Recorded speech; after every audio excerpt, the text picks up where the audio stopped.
Delaware Live. Our state, our news, our home.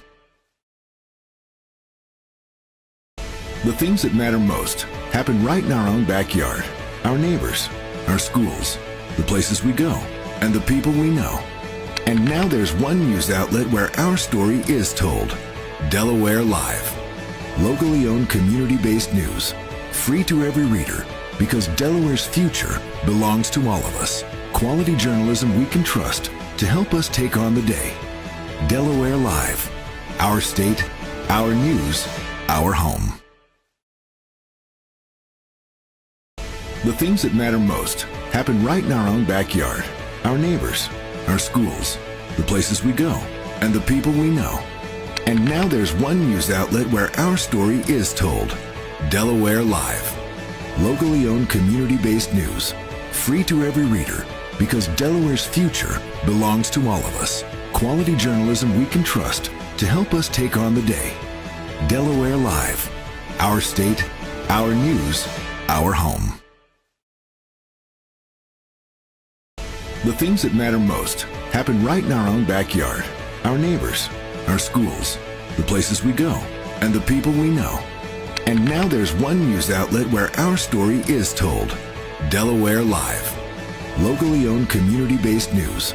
Free to every reader, because Delaware's future belongs to all of us. Quality journalism we can trust to help us take on the day. Delaware Live. Our state, our news, our home. The things that matter most happen right in our own backyard.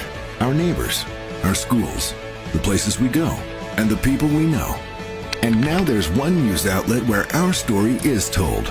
Delaware Live. Locally owned, community-based news. Free to every reader, because Delaware's future belongs to all of us. Quality journalism we can trust to help us take on the day. Delaware Live. Our state, our news, our home. The things that matter most happen right in our own backyard. Our neighbors, our schools, the places we go, and the people we know. And now there's one news outlet where our story is told. Delaware Live. Locally owned, community-based news. Free to every reader, because Delaware's future belongs to all of us. Quality journalism we can trust to help us take on the day. Delaware Live. Our state, our news, our home. The things that matter most happen right in our own backyard.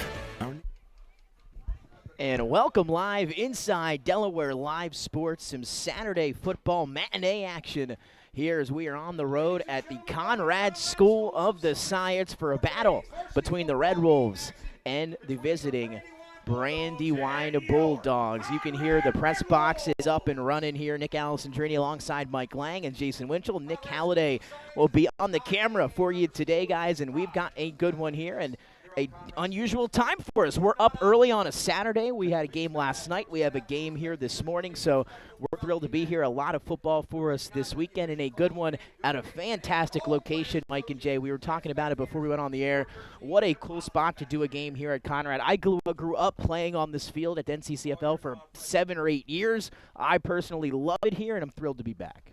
Yeah, this is a fun place to watch a game. You see, we've had a blast here in the press box. We had to get serious and go on air. Jay had to reel us in. Yeah, we were having too much fun up here, but this is a great place to watch a game, and I'm expecting a pretty evenly matched game between our number 16 Brandywine and number 7 Conrad. Both Conrad played at Polytech last week, really good Polytech team. I'm sorry, Sussex Tech last week, and Brandywine coming off a 7-2 win over Concord, so. They're feeling pretty good about their win over their district rival. This should be a pretty evenly matched game. We got the band right here in front of us. That's right. We are in the mix. We are in the band. We got the tuba. Band, exactly. I can touch the tuba here through the press box, but it's going to be a fun one. Jason, we missed you last night, but glad to have you back here for some Saturday football. Yeah, excited to be here. I'm excited to actually do a game here at Conrad, and Mike and I have been here a lot to watch games. It's going to be fun to stream one, and what better way than the 6 and 7 ranked teams in our in our 1A rankings here. A big 1A district game here.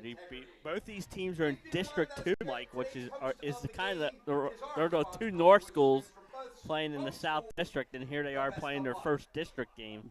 Yeah, we talked to the Conrad folks here in the booth. They have Odessa here in 2 weeks. They play Seaford is coming up for the night game that they play once a year. They were down at Sussex Tech last. Yeah, Sussex Tech last week. Brandywine plays Indian River. I mean, they do some traveling. Well, yeah, they're in a district with Indian River, Polytech, First State Military Academy, ECH. And Conrad's play up is Sussex Tech. So it played up at Sussex Tech and playing up at Odessa. So bonus points. Yeah, they're getting Odessa to come in here, which would be that'd be a lot of fun. Well, let's dive into some of these teams, guys. Yeah, we do love a good pick night. I'm a big every weekend in October. Gotta wear the pink. Let's dive in out of the two teams here in front of us. A beautiful performance by the Brandywine band to kick us off here about 15 minutes before kickoff. So let's jump into the visiting team, the Brandywine Bulldogs first, guys, coming into the contest at 1-1, led by head coach Isaiah Mays. They said, talking to him before the game, he said the team has been constantly improving in all facets of the game. They've got some inexperienced guys that are capable of becoming very good players. So he is very excited about this upcoming year for his Brandywine Bulldogs. And let's get to some of his captains. Up front, it's number 70, Albert Chidembo, a 3-year varsity starter, a 2-year captain, a shot put finalist at the state tournament, and of course the vocal leader of this squad. At number 55, Tyler Miller, a 3-year varsity football and wrestling. There you go. You love to see the two-sport athlete. And he is labeled as the team hype man. So you're going to see number 55 going around and rallying those guys up. Number 13, Anthony Drummond, all-state track and field qualifier in the 200 and the 300-meter hurdles and the long jump. So he's going to be a guy that they're going to look to get the ball into the hands and let him go after the yards after the catch. And then Kasir Williams, a 2-year varsity starter, another coach on the field as described by Coach Isaiah Mays, extremely smart and versatile. So some of those captains going to have to come up big here for Brandywine today as they come out on the field. Backflips from the Brandywine player. Number 13 for Brandywine just did a backflip on his way onto the field. That's Anthony Drummond. We just talked about him there out in the field. Let's get you the players to watch. Jasir Green is a first-year player, raw talent, has some breakout moments this year. Number 9, look for him today. Number 52, Levi Levin. I love that name. Young, intelligent linebacker, sophomore, scored the only touchdown last week. Defensively, Mike, you had a chance to check that one out. Yeah, they struggled on offense, Brandywine did, but they played a great defensive game, held Conrad to 2 points, and that was on helped Concord to 2 points on a bad snap on a punt, and they scored. Conrad had a bad snap. Concord had a bad snap on the punt, and Levi picked up the ball at like the 1-yard line and basically fell into the end zone with a minute 41 to go to give them a 7-2 win. So it's a big win in district game for them. That's a big deal up north where I live.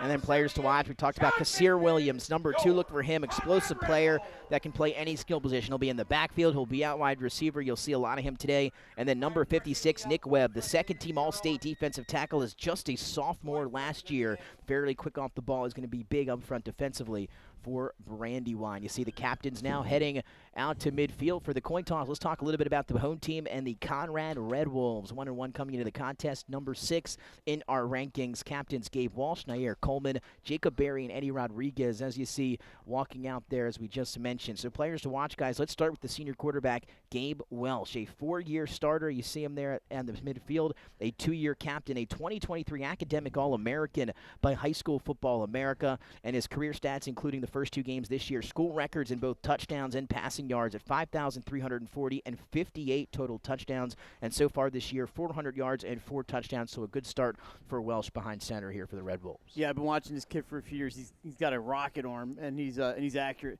We saw on our top plays. You'll get a chance to see those today. That's right. He hit Kale Mellon, one of his receivers, last week for a long touchdown pass down at in Georgetown, and Gabe, you just see the experience on the guy. He knows when to throw. He's the leader out there on that offense, and they're fun to watch.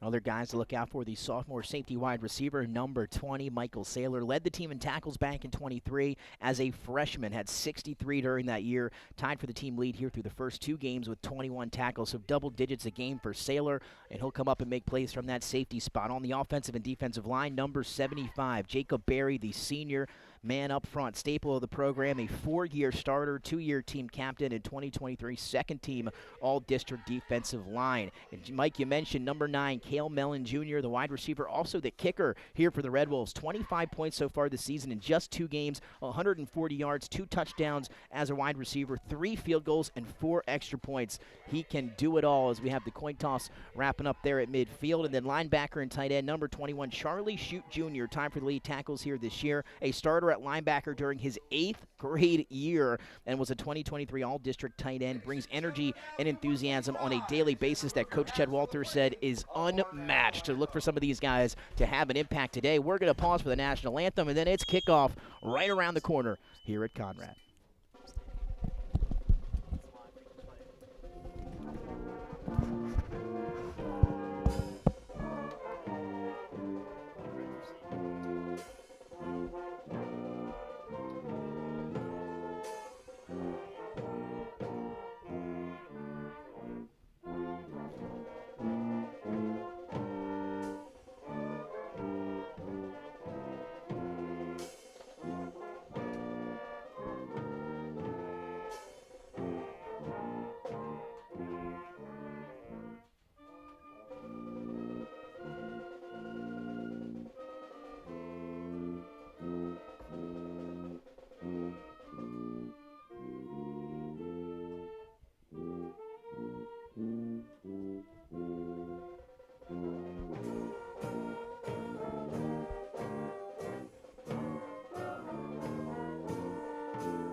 All right, Nick, always a treat when the anthem's played live. We can keep the audio up. That's right, a beautiful national anthem performed here by the home team, the Conrad Red Wolves Marching Band. And they will receive, Nick, I did not see who won the toss. Conrad won the toss. Conrad won and is going to receive. So Conrad wanting the ball first, and they will get it as you look down on the field. Conrad in the all red and gray with the red pinstripes and the silver helmets, very reminiscent of Ohio State down there on the field. Maybe that's why we're here. Nick Halliday, a well-known Buckeye fan. They look crossover at the Brandywine Bulldogs, a visiting team in the all-whites with the blue numbers and letters and the blue helmets. And Brandywine did choose to have the sun, such as it is, at their back. Now it's going to be going over, basically straight overhead as we progress here. But Conrad will be moving slightly into the sun in the first quarter. Let's get you your officials today. Your referee, Rick Jezik. Umpire, Brian Berkeley. Linesman, Adam Barbas. Line judge, Fran Burster. Back judge, Mitch Ruoff. And clock operator, David Miles, up here with us today. Yeah, very good crew for this big 1A matchup. Had a chance, of course, as we mentioned, to talk to Coach Chet Walters before the game this week, and one of his keys was that we have to continue to believe in ourselves. If our kids continue to do that, they will be disciplined and execute at a high level. The offensive line has given up 0 sacks so far this season, 7 last year. They have to play well up on the up front with the offensive line, another one of Coach Walters' keys to victories today. Chet's done a great job here, Conrad, making this team competitive. They're always they're never really out of games. You know, they're just competitive against everybody, it seems. And, you know, you're seeing on your camera is a lot of empty grass across there, but there's a good crowd here today. There is. All on this side of the stadium. And a nice field, and we are underway. The kick put up into play by Ian Cleghorn, and it'll be a touchback, and the offense for the Red Wolves will come out to start this one from their own 20. That ball just rolled into the end zone. He almost had to pick it up and play it, but it snuck into the end zone. So here we go.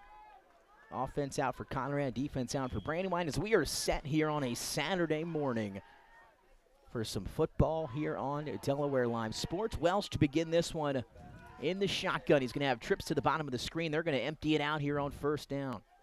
I love this formation. Yeah, 5 receivers. Spread them out, snap. 3-step drop out of the gun, has his receiver out to the far side of the field for a gain of about 4 yards. 20. Okay, 20.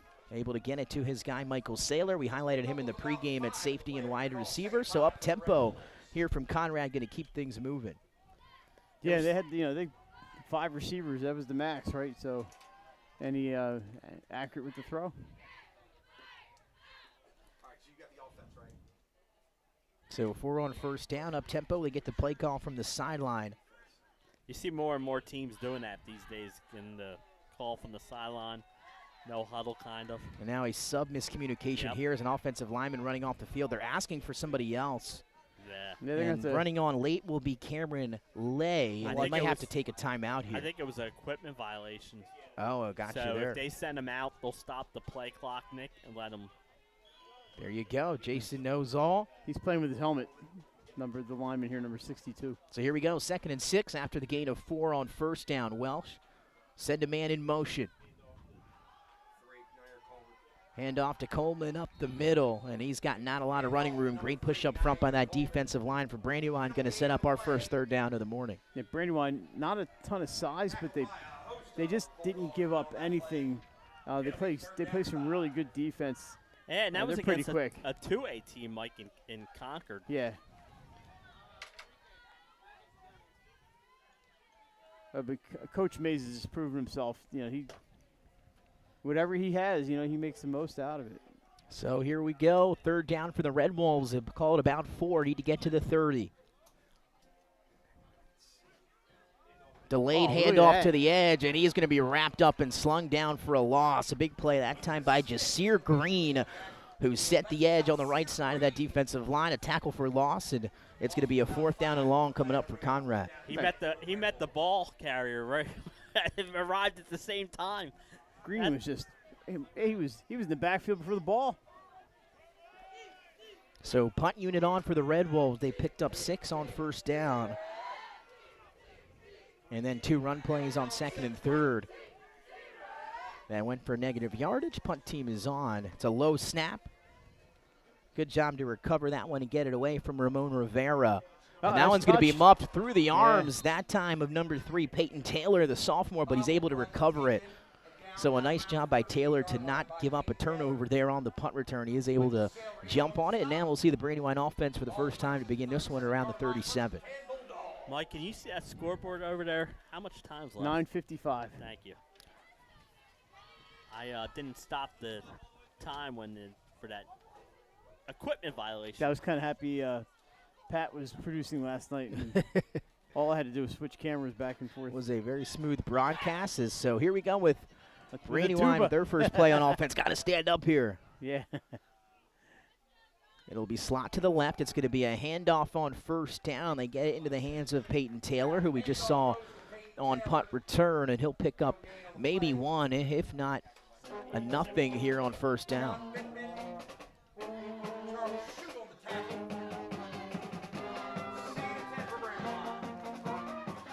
And you will hear that band here throughout the morning to afternoon. Sounds like Chicago.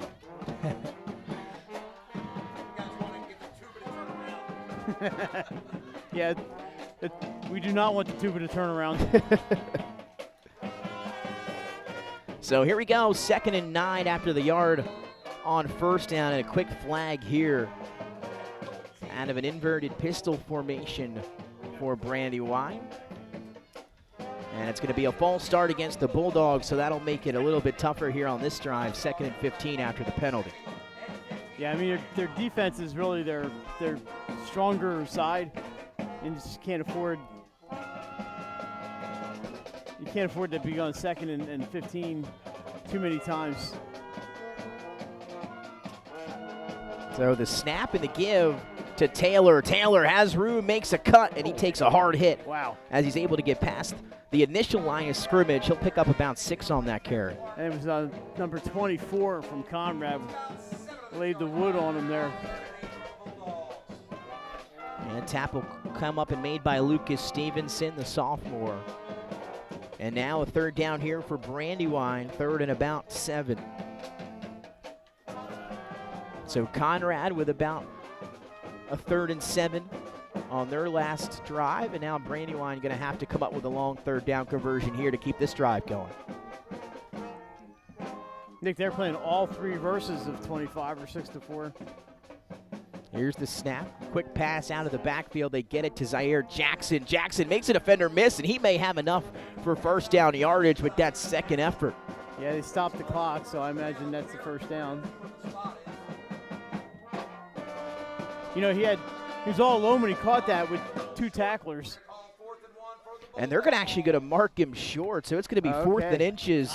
Or no, now they're going to signal first down, the officials. They did stop the clock initially after the tackle. I mean, he caught that ball with 2 defenders right in front of him, and he kind of just danced right around them and got the yards he needed. So a new set of downs here for Brandywine, our first down of the game. That was close enough. I wanted a measurement. But that don't happen in Delaware. I thought we were going to get one last night, so that did not happen. So a gain of 7 on the completion. First down now for Brandywine at around the 43. Wide open down the sideline and in and out of the hands of his intended target. As I believe he was looking for Ian Cleghorn, number 8. But that's a hard number for me to see across the field. Yeah, and the numbers on the front of the jerseys are on the small side. It's got it tucked up a little bit up there near the shoulder pads, up near the chest. I think it's a 2. Yeah, and it's like you mentioned, the jersey's kind of folded. You need to see the back of the jersey. So that was Kasir Williams, number 2. That's the guy, of course, we're looking out for. So after the incompletion, it's going to be a handoff to Taylor. Taylor trying to get to the edge, showing off the speed, and flags come flying as he's going to be brought down near that first down marker. It's in the area of a hold, but we'll wait and see. You're right. That's in the holding area. I like that play call on first down, Nick, after getting that first down, to throw a pass and try and hit the home run. But now you're going to be in He had him, too. Long. Just a little too hard on the throw. So a hold up front, going to back up the Bulldogs. Looks like it's going to be about 2nd and 15. Close to it. A little longer. I was just about 17. Yeah. So Chase Bo Parlant, the quarterback here for Brandywine. Beauperant. Yep. Jay, that's why you're here. I went to school with Paul, and then his brother Mark. Beauperant was a couple years after me. He's an official for football. I saw him at a couple games this year, and he told me his there you go. nephew was the starting quarterback at Brandywine. Good to hear. Here he is, going to hand it off to his running back on this play, and Taylor able to avoid one tackle, but then hit hard on the second level by Charles Shute. It's 20. Is that Saylor?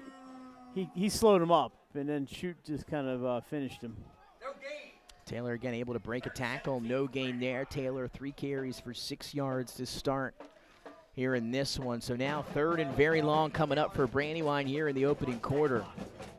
And we knew we might have a defensive battle on our hands here. 2 strong defenses, or at least the stronger parts here for both Conrad and Brandywine, have had great starts to their years on that side of the football. So we'll see what Coach Mays in the Bulldogs draw up here. It's going to be trips to the top of the screen, a lone receiver to the bottom, one back to the right. It's a quick snap, wasn't ready for it, but they're trying to rocket screen to the far sideline. Looking for his intended target, the track star Anthony Drummond, but the pass falls incomplete, and now the punt unit coming on for the Bulldogs. Well, so the 2 passes so far, just a bit too much on the pass, but that'll come. It's just maybe some timing, or maybe some nerves or energy, or. Well, he completed that one short pass for the first down, but yeah, like Mike said, a little playing here. And give Conrad some credit. They played good defense on that drive. So Brandywine out to punt. I believe it'll be Cleghorn again, the kicker. Yeah, 10 men on the field.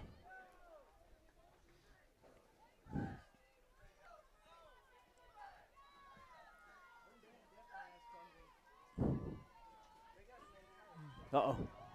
Able to get it away cleanly. A nice punt. That is a nice punt, considering he That's going to take a Bulldog roll inside the 20. A nice punt there for Cleghorn. And it's going to be tagged at the 16. So Conrad will begin their second drive of the game at their own 16-yard line.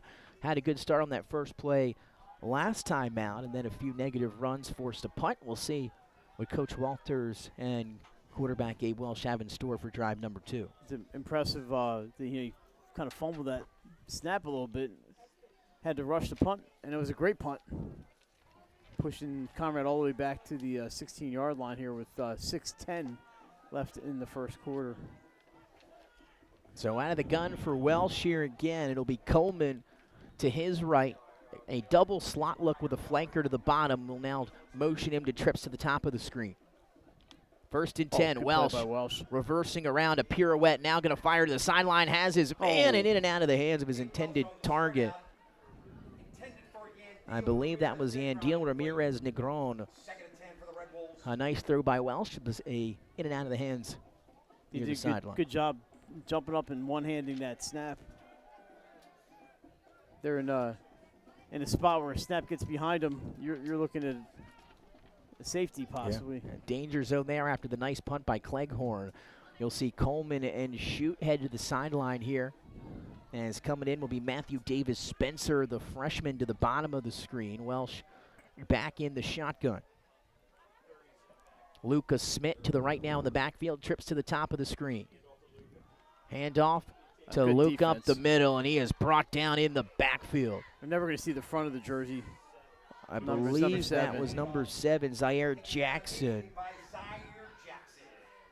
And Jackson had the catch that went for the first down on offense for Brandywine on the last drive. Showing some penetration on those runs. I can see why their defense gave up nothing last week against Concord, Mike, man.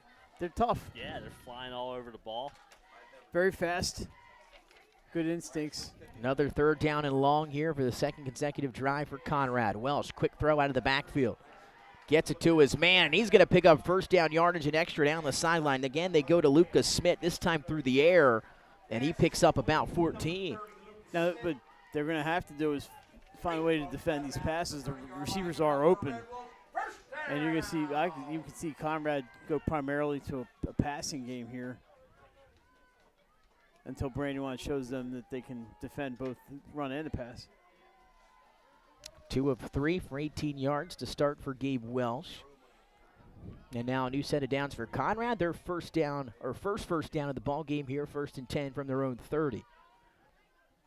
Motion from the top. Welsh out of the gun will fire out to Davis Spencer, who's able to break a tackle. The freshman Davis Spencer down the sideline, breaks another to the 40 into Bulldog territory before he's brought down at around the 33, and the Red Wolves are driving. Got to wrap up. Wrap up. I went back when I played football 100 years ago. Tackling has not changed. A gain of 33 through the air. And Davis Spencer, the freshman, with an early impact here.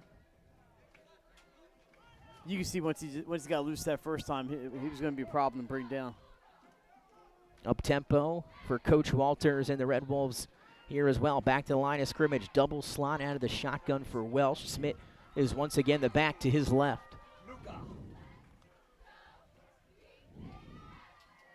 Welsh drops back. Here comes the pressure. Gets rid of the football. That's up for grabs, and that's going to be intercepted. He's got room. Brought in by Kassir Williams. He's dangerous with the ball in his hands, and Williams down the sideline. Can Schmidt take him down, and Lucas Schmidt able to save a touchdown. Gabe Welsh is hurt. And Welsh took a hard shot off the edge. He did get hit hard. As the ball kind of helicoptered out of his hands, and I thought Trader's going to check him out. that was a pick 6. I didn't think anybody's going to catch him. That's a good job by Conrad to catch up. Sure hope Gabe Welsh is okay, man. He took a licking on that one.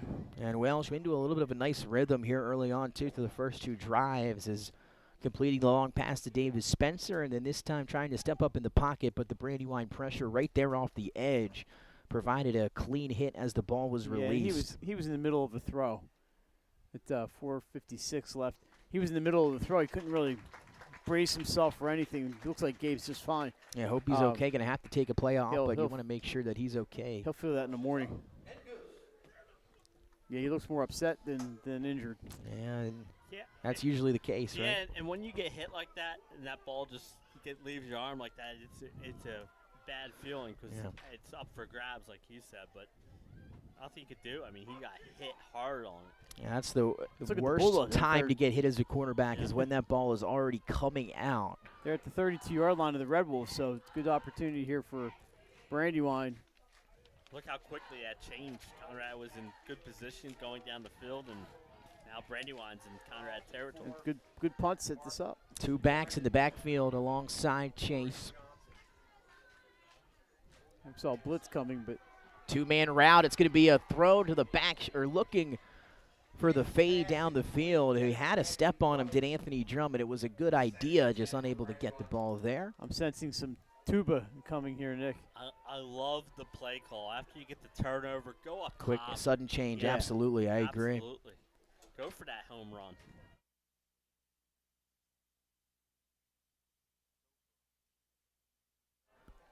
So Beauperant just out of the reach of Drummond.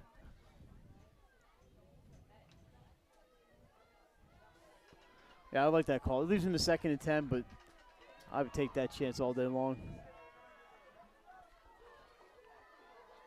So Wildcat formation here as Williams is trying to good hands D. it off on this jet sweep and able to break a tackle and may have green grass in front of him to the 5 into the end zone.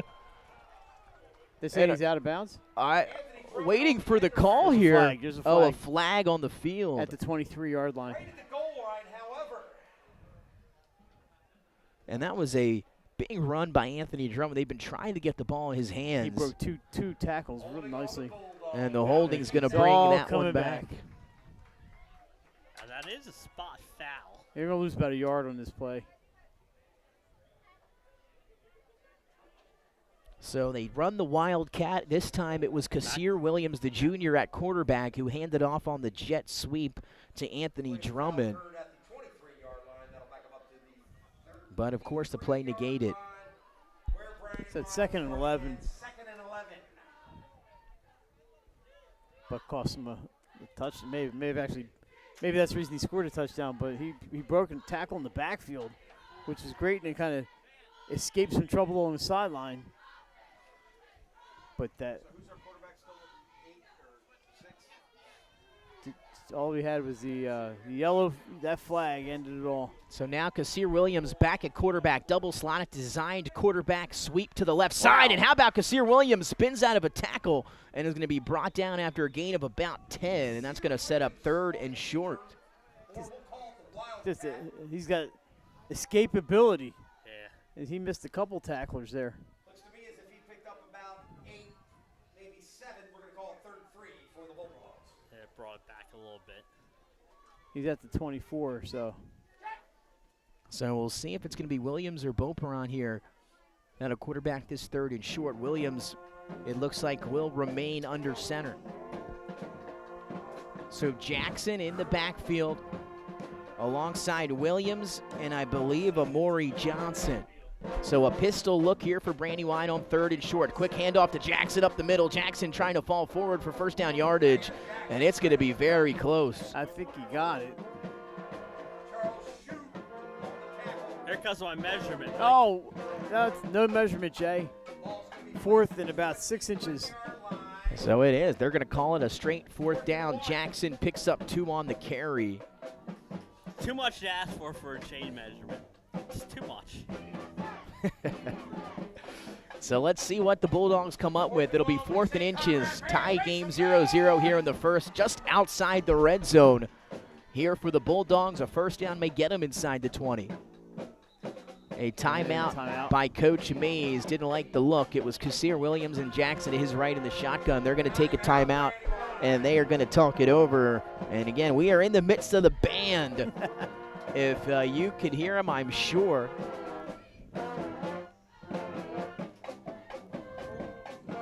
We might as well not fight the band here. We'll just listen along. Yeah, I'm just going to listen along.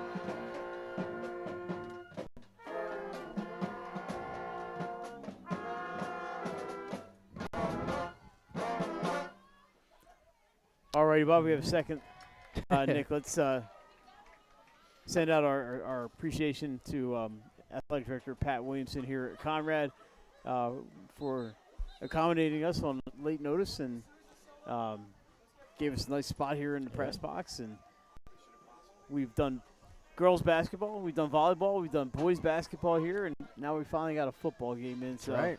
And we've done baseball over at Ritchie Elementary School, right up the street everything here. now covered. So here we go out of the timeout, 4th and inches. 4th and 1. for the Bulldogs. Williams in the shotgun. That's going to be movement. Should be a false start. Now do they change?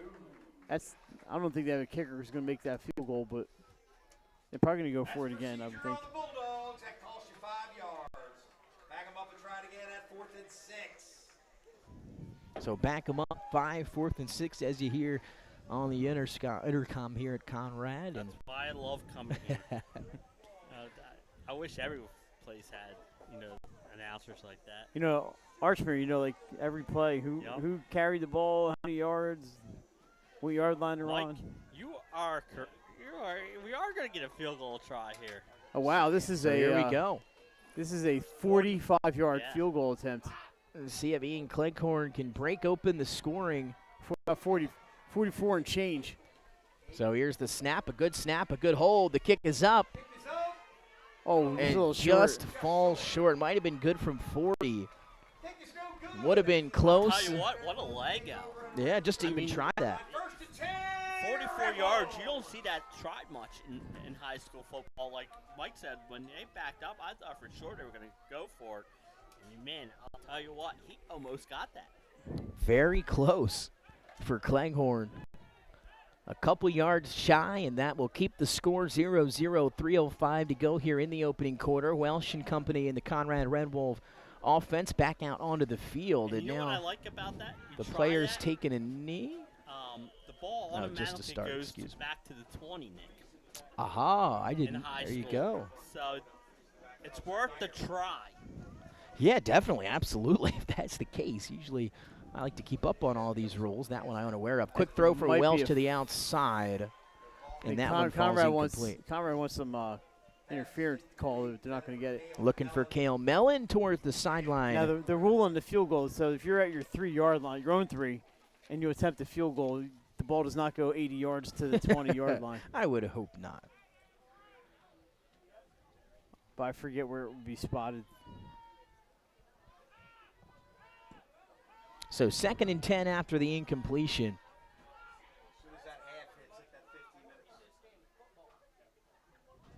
Welsh will send a man in motion and now look to throw. Wanted him on the flag to the sideline. It was more of an out for Davis Price at the 35. So some miscommunication there as the ball sails incomplete, and now 3rd and long once again. 2 defenders there. You got to kind of throw it where nobody's going to catch it, but it looks like they got mixed up on their signals there. Welsh was looking for him to keep going. So another 3rd and long, been the story or the theme so far for the Red Wolves here today, has been these 3rd and longs. We'll see if they can convert one here. They'll go with a trips look to the top with Charles Shute as the flanker on the trip side. One receiver is Davis Price to the bottom. 3rd and long. Welsh stepping up in the pocket, behind the line of scrimmage, cross body, incomplete. That's a tough way to throw the ball. Was looking for Shute. It was close as to whether or not he was past the line of scrimmage, but the pass falls incomplete. It was 3 straight incompletions on the drive, and now the punt unit coming on for Conrad. Yeah, it looked like he was going to take off, and then last minute decided to throw the pass. It's just hard to get any kind of juice on that pass when you're running left and you're throwing, like you said, back across your body like that. Yeah. So good job, another good job by the Brandywine defense here, and then a chance maybe to get, not maybe, a chance for some real good field position here. Conrad punting from about their 10. Taylor lost track of the last one. That's a pretty good punt. That's a nice punt. But it's going to take another Brandywine bounce here forward and in to Conrad territory. So the Brandywine Bulldogs going to begin this drive at the Red Wolf 47, or it looks like the 46. That's how Mike Lang spins it on the greens. I mean, that ball came back about 5-6 yards. Got closer to the hole. Back in those punt, pass, and kick days. Andy Reid, you can do it with Andy Reid. Well, I'm not quite as big. Well, especially when I was 12 years old, I was definitely not that big. But punting would probably be in the strong point of the punt, pass, and kick. So let's see what we get. Beau Perrant is back out at quarterback here for this drive for Brandywine, who, again, were just a few plays away. It was 1-for-1 for a touchdown, was called back on a hold. The ball was just out of the reach of Drummond. That could have been another touchdown. So 2 plays that could have been scoring plays for Brandywine last time around. Pistol look here on 1st down. You just get the feeling that Brandywine's just knocking on the door here. Drummond, deep orbit motion. Handoff up the middle to Jackson, and Jackson with a nice chunk on first down. He picks up about 6 or 7. You said the penalty negated the TD. They've had the better of the field position. What I like is Brandywine's offense, everything's in motion. So you got a person going this way, a person going that way, and then you just hand the ball up the middle, and there's a hole. Same formation from Beauperon and the Bulldogs here. Slot to the left out of the pistol on 2nd and 4. Hand off to Taylor. Taylor has a hole, jumps cut inside, took a smack at the first down marker. But another impressive run by number 3 in white. You can see his shiftiness and a very effective runner for the Bulldogs. It's a name to keep an eye on if you got just a freshman. He's making some noise back there. We are going to get a measurement. No, first down. And that one was close. They do give him enough. We'll call it 4 on the carry. That's 4 carries for 10 yards for Taylor. Did the chain gang get extra pay if they have to walk out onto the field? It is something like that. They worry about have to untie the chain so the ref can see it with his eye. They like him to make the call. And now the Wildcat once again. Kassir Williams will be in the shotgun. Motion for him on first down. They'll go back to Drummond. This play scored last time, but was brought back on a penalty. Drummond picking up big yardage, splits the defense, and Drummond into the end zone for a 37-yard touchdown. It was called back on the first time, and this time no flags anywhere to be seen, and a big touchdown for number 13 and the track star, Anthony Drummond. Good job by the offensive line to get out in front, Nick, provide the blocking. Drummond may have had been a hand put on him, but other than that, untouched into the end zone. Yeah, Nick said track star, and you could see that speed once he got clear, man. No one was catching him. So it was a defensive touchdown as the lone score last week for Brandywine, and only took the first quarter here for the offense to get on the board. Extra point from Cleghorn is up and through. Off the top of the fence and out of the stadium. And if I was in that driveway at that house over there, I'd be running to go get that football. 7-0. Heck of a kick. Bulldogs up here on Conrad. 1:14 remaining in the opening quarter. We'll take a short break, at least with the audio, and we'll be right back with the kickoff.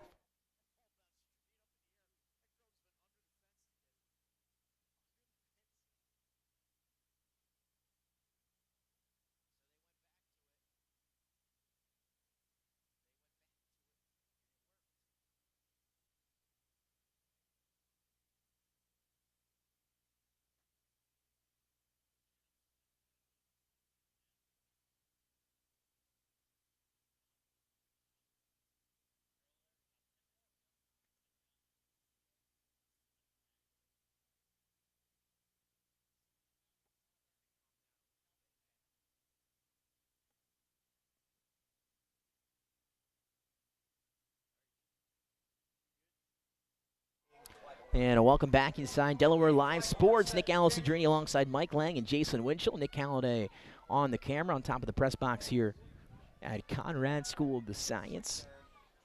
The Red Wolves taking on the Brandywine Bulldogs, a big matchup. It stayed in play. In 1A, and that's going to have to be run down, I believe, by Davis Price. Or excuse me, reversing field back there is Yandel Ramirez Negron. And Brandywine with a nice kick and even better coverage there on the kickoff team, and now tough starting position for the Red Wolves guys. But let's go back to that touchdown. It was negated the first time 2 drives ago. It went for a 6 or tackled at the goal line, but was brought back to a penalty. Coach Mays goes back to it on the next drive, and Drummond goes 37 for a touchdown. Well, yeah, the play was there, and he knew he had the play. In fact, that holding call was downfield. Yeah. So he said, well, they didn't stop us the first time. We're going to run it again. And they had a lot of open space there, and I don't know if Drummond, he may have gotten a hand on him, but that was about it. So a minute remaining here in the quarter. Quarter number 1 between the Bulldogs and the Red Wolves. So 1st and 10 from inside their own 10-yard line for Conrad on this drive. Double slot out of the gun is Welsh. They'll hand off to Schmidt, who's trying to get the edge and can't do it. Is that 9? Yeah. A nice play brought down by Jasir Green, who had that big play on the edge earlier in the quarter for the Bulldogs. He's been quite active on that defensive line in the backfield a few times. And now they're at the 8-yard line? It's been a strong point of emphasis here early on is that defensive line for Brandywine. They're at the 5. And you go back to what we talked about with Coach Walters in that pregame, and he referenced what he needed to see out of his offensive line, how good that they have been, allowing no sacks so far this year, et cetera. Well, this defensive line for Brandywine is bringing it, and that's going to be a key matchup to pay attention to here today. Just a lot of speed on that Brandywine defensive. Trips to the bottom here for the Conrad Red Wolves. One receiver to the top of the screen. Welsh going to try to get it to Schmidt out of the backfield.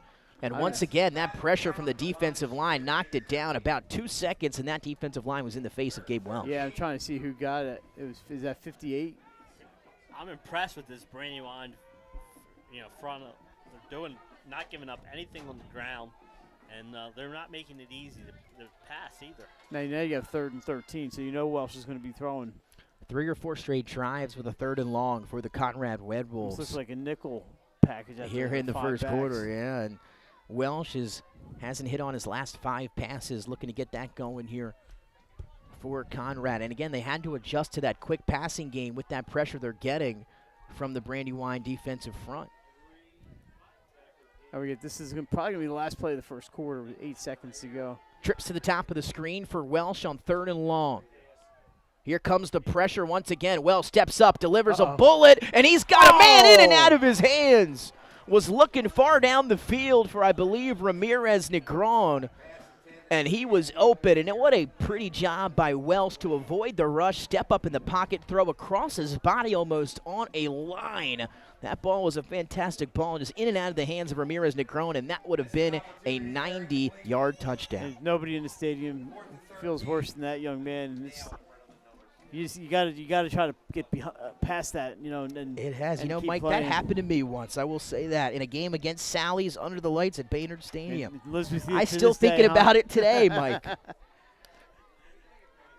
But now they don't have much room to punt, and almost a block. And that was actually a very nice punt, able to get it away, and Taylor going to go get it. He has it at the 45. Reverses field, back inside at the 30. Patrick Taylor with room to run. It's going to come back, but a pretty punt return anyway. There was a clear as day of pushing the back right in front of us. But it was a nice little run. Taylor just getting those legs loose. He could just let that ball bounce and possibly bounce out of bounds. He's like, now you know what? I am going to catch this ball. And now the clock says 3:01. I thought it was at 8 seconds before. So it should be the end of the quarter now. Either way, it's the end of the quarter. There we go, end of the quarter. We'll take a short break. It's been an action-packed opening quarter from Conrad. 7-0 Brandywine, courtesy of a 37-yard touchdown run on the jet sweep from Anthony Drummond. We'll be right back. The Bulldogs will take over on offense to start the second. First State Orthopedics has 46 physicians and 22 physician's assistants at 16 locations across the state of Delaware. We provide both surgical and non-surgical treatment for a variety of orthopedic conditions, are specially trained in current state-of-the-art techniques. We serve as team physicians for over 20 high schools, Wilmington University, and many local recreational and competitive leagues. Our doctors are readily available to all local emergency departments, medical aid units, and urgent care centers for consultation and treatment. Give us a call today at 302-731-2888 or visit us online at firststateortho.com. Welcome to Premier Physical Therapy and Sports Performance. We're a locally owned outpatient physical therapy practice with convenient locations in all 3 counties in Delaware.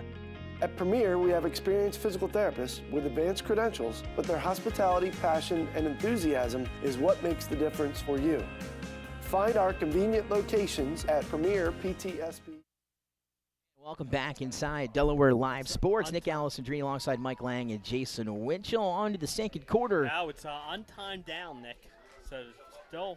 It's first quarter technically then, right? Yeah, it's untimed down. Bo Perrant to hand off on the untimed down. And Jay, he didn't feel like walking very far, so they only went to the 45-yard line, and they will just go 10 yards. Johnson gets the carry. So did we here. go to commercial or no? No, we're to stay here because we just ran. Oh, we did go to commercial though. Yeah. Okay. So that untimed down will take us to the end of the first quarter. So again, we welcome you in the press box here He did get 5 on that run. at Conrad School of the Sciences. Nick Allison, Dridi, Mike Lang, Jason Winchell, and a phenomenal crew across the board up here in the press box at Conrad. Again, one of my favorite places to be, and what a crowd. They have a fantastic Here on a snack bar, Saturday. by the way. Yeah, I was just going to mention, Mike. Jay's going over at halftime, and I might have to. I went over there earlier, and they said, we have no food except pretzels, and I was like, man, you hit the spot right here with the pretzel. Perfect. Say no more. I heard they're made you, Mike, because they made some hot dogs for you. They have that grill over to the left of that concession stand is fired up and ready to go, and there's lots of great meats on there. I'll tell you what, if you can ever get out here for a game, I recommend It's it. fun. Yeah, Yep. definitely. It's fun. It's like a party out here. Played a large playing majority. Pink Hey, the press Panther box. now, And Conrad cheerleading coach Heather Blake is the wife of my longtime colleague and friend Don Blake. Don, not here today, but Heather is out there with the cheerleaders. We got the band director dancing to the Pink Panther. Yeah, what a great environment It is. here at Conrad. Well, let's Like I kind said, of you highlight. can't see the stands here, but there are a lot of people at this game. Oh, absolutely. Go through some of the stats of what we got so far for Brandywine. Chase Beaupron did complete one of his 4 passes to start the game for 7 yards. Jackson has a catch for 7 and 2 carries for 8. Drummond with the big 37-yard touchdown carry. And that's pretty much been it so far for Brandywine. Over there for Conrad, and Welshaw was off to a good start. Completed 3 of his first 4 passes for 50 yards, but since then has been 0 for 6 with an interception. He's had a lot of defensive linemen right in his grill. And that is for sure. So here we go to start the second quarter after the 5-yard carry from Jackson. It'll be 2nd and 5 from the Conrad 45 for the Bulldogs as Beaupron in the gun. Here comes Drummond. Quick screen out. They get it to him on the far side of the field. A great play call, and they're going to let Drummond go back to work. He reverses field, trying to get to the other pylon, and he goes 45 yards for a touchdown. So this time they switch it up. They bring Amori Johnson in motion, and they leave Drummond on the far sideline, and they throw a slow-developing screen to him. He had green grass in front of him, and all you got to do is show him a little bit of a clear path, and he'll do the rest. He went 37 the first time. He goes 45 here for his second touchdown of the game. And add this 20 yards or so that he went across the field. He ran more like 70 yards in that play. That's a top play candidate right there. That was nice. And they tried to shove him out of bounds, but Drummond just too much for that. So Brandywine couldn't find the offense last week. Well, they found it here in the first half today on the road. Cleghorn extra point is up and through, and a 14-0 lead for Brandywine here early in quarter number 2. Now I think Brandywine, Jay, if I'm not mistaken, last year they got off to a real hot start last year, and then the kiss of death, they came on the 302 Sports Weekly, and I think they missed the tournament last year. Did they not? They were in. They did make it. Oh, in, yeah, okay. they were a 5 seed. Oh, okay, so they were in. They played, I believe. I have to look up the bracket. Indian River. Oh, that's a tough assignment. That's right, because they played IR, I think, in the last week of the regular season, and then we're back down there for the tournament. The Tatnall was the 1 seed. Polytech was 2. Charter was 3. And then you had IR and Brandywine in that 4 and 5 game. And St. Elizabeth got all the way up to the 6th seed last year. And then you had Glasgow and First State Military rounded out the 1A field last night. St. E's about 20 minutes from kickoff over at Abyssinia Stadium against those McCain Highlanders. St. E's looking for their first win of the season, and I believe McCain is as well. It's a few years removed from St. Elizabeth being the back-to-back state championship games, and what a team they had. The kickoff will be returned by Davis Price from his own 5. Davis Price looking for somewhere to run, runs into a huddle of defenders, tries to bounce out of it, and then he's going to be wrapped up and brought down by number 23, the freshman Kyron Robinson. St. E's this year, I got to see them once, and they don't have a lot of numbers on that team, but and that's been the issue. Yeah, right, they do have some talented and that players even on when that they team. went to the state championship games, they didn't have a lot of numbers, or at least too many then either. But like you said, just well-coached team, a lot of talent and a lot of hard work. They do have some talented kids on that team. They started with Archmere and Indian River. Yeah, it was a tough start for Indian River ranked number 1 in 1A, and Archmere ranked number 2 in 2A. It's pretty tough. Yeah. And Jay, they got Milford in 2 weeks. At Milford.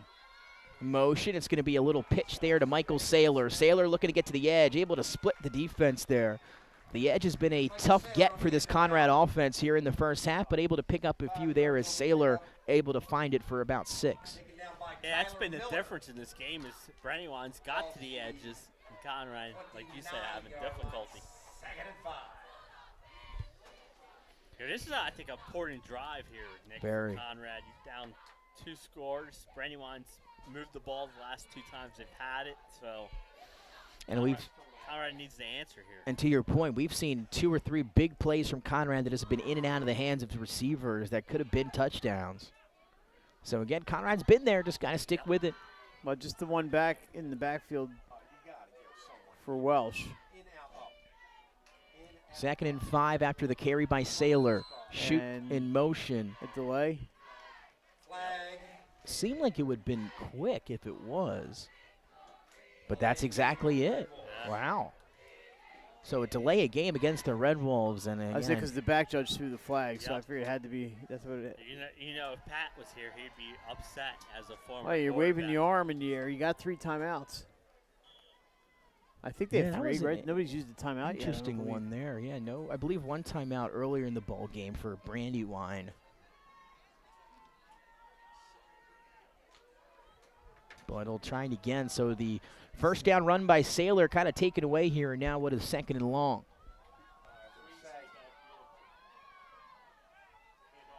Play action, fires, has a man, does Welsh, who takes a shot after picking up first down yardage just outside the 35 to the 36. Kind of got stood up on that tackle. That's number. Is that And 6? there he is this He's not. time.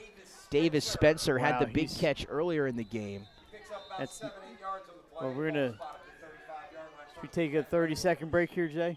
You can turn it No, down. turn the volume down for a second.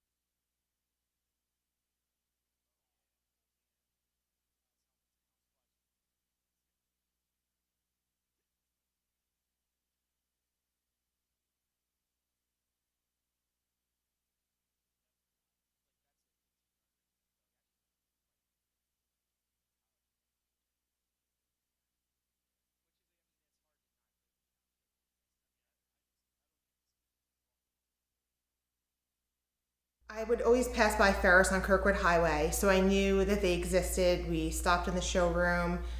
We just clicked, like from day one. They did a total kitchen renovation for us. Ferris was so organized. They were on top of everything from day one. Always here when they said they would be, always on time, kept to the schedule. The level of comfort speaking to everyone that works at Ferris, they were just super friendly, easy to talk to. It was like they were friends, not, you know, people coming to work on our kitchen. The room is totally transformed from what it used to look like. To have all this seating now and the big table, the bench seats, it's great. I love coming home and just walking through the laundry room into the kitchen every day. It was just a great experience. We loved her.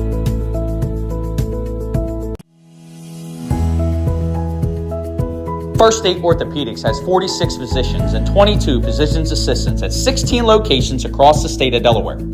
We provide both surgical and non-surgical treatment for a variety of orthopedic conditions, are specially trained in current state-of-the-art techniques. We serve as team physicians for over 20 high schools, Wilmington University, and many local.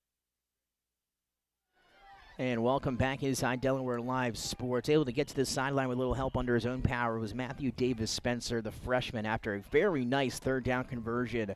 Able to pick up 8 yards on the slant across the middle. Welsh on the play action, the RPO actually, able to get him the ball. And He's kind of holding his, like the side of his neck. yeah, I mean, he took a hard shot. He was able to hold on. That was a heck of a catch by the freshman. It was a great catch. New set of downs now for Conrad. They're going to run it on first down, but that defensive line able to penetrate and meet Led by right at the line 10. of scrimmage. I think it was 10. That was Brennan Grundy alongside those other guys up front that have been causing a lot of havoc with that Red Wolf offense. Yeah, Grundy looks like he came up from the linebacker spot and was either the first or second guy to get a piece of the ball carrier. Run game has no not gain. been there No. today so far for Conrad. That was Coleman's second carry. He's got 2 carries for 1 yard. So now they have Mellon. I don't know if they've even targeted Mellon yet. He's out to the right here. They on went our to side. him once. It went incomplete. They wanted a flag on the play. Here comes the pressure. They're going to set up a screen here to the other side. It's Charles Shute. Shute breaks a tackle, a flag late, and Shute able to get inside Brandywine territory. And a new set of downs coming, but it's in the area of holding yet again. And penalties have been killer for this Conrad team here in half number 1. Yeah, Conrad already walking back. Yeah. But there is a flag. I thought there was a trip there. Looked like it. So Wait, we'll wait, await the let's call. I think it's on. It looks like it might be on Brandywine. I think they're going to let it go. Yep, picking it up. Yeah. And they will pick it up, so that's a big completion for Welsh. Ball placed to Bulldog, 46-yard line. First and 10, Red Wolves. Hey, So that's a 55 gain to of go here in 18 half. yards. So Welsh getting back in the stat sheet there as he finds that completion. That was a great play call, Nick. Like you said, the screen, they let the 2 defenders get into the quarterback. Where they've been all day. That's what you want to do when you're getting that kind of pass rush. And they're able to pick up a first down and now into Brandywine territory. Fake to Coleman, fire to the sideline. Has a man, Nice it's Cale move. Mellon. Oh, yeah, spin Mellon move. breaks a tackle and gets some extra yardage close to the 30. And now Conrad feeling a little bit of offensive rhythm here. Right into the spin cycle there and picked up another 4 or 5 yards. This is what they needed. I said that they needed a nice answer. This is the first time they really moved the ball today. And I like the RPO, Nick. They've had success with it here on this drive. A lot of success, as Jay mentioned here on this drive through the air, but a lot of the success that we've seen, though minimal for Conrad in the first half, has been through the air. So now they'll tighten it up here with a flanker to the left and a tight end to the right side. Mellon in short motion. Once again to throw is Welsh. Here comes the pressure. Welsh is going to be wrapped up and decked in the backfield for a sack. Number 58 got him. Some help from Aiden Warrington and then Nicholas Webb, as well as Corey Davis in the mix. So after the big first down, and now that's going to back them up and make second a little bit harder like here. A 6 or 7 yard loss there. They were, they had been moving pretty well in this drive, and then they just take the, like Brandywine says, all right, well, let's buckle down here and get.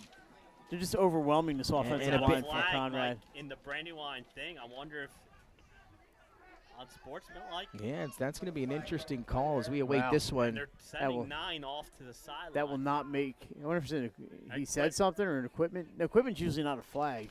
And They just tell you again, to get that's off the just field. not anybody. Of course, Jasir Green has been fantastic He's- defensively. He's pretty animated over on that sideline. He's Brandywine. upset about something. He's got a sack, a few tackles for loss today, That's the same Mike.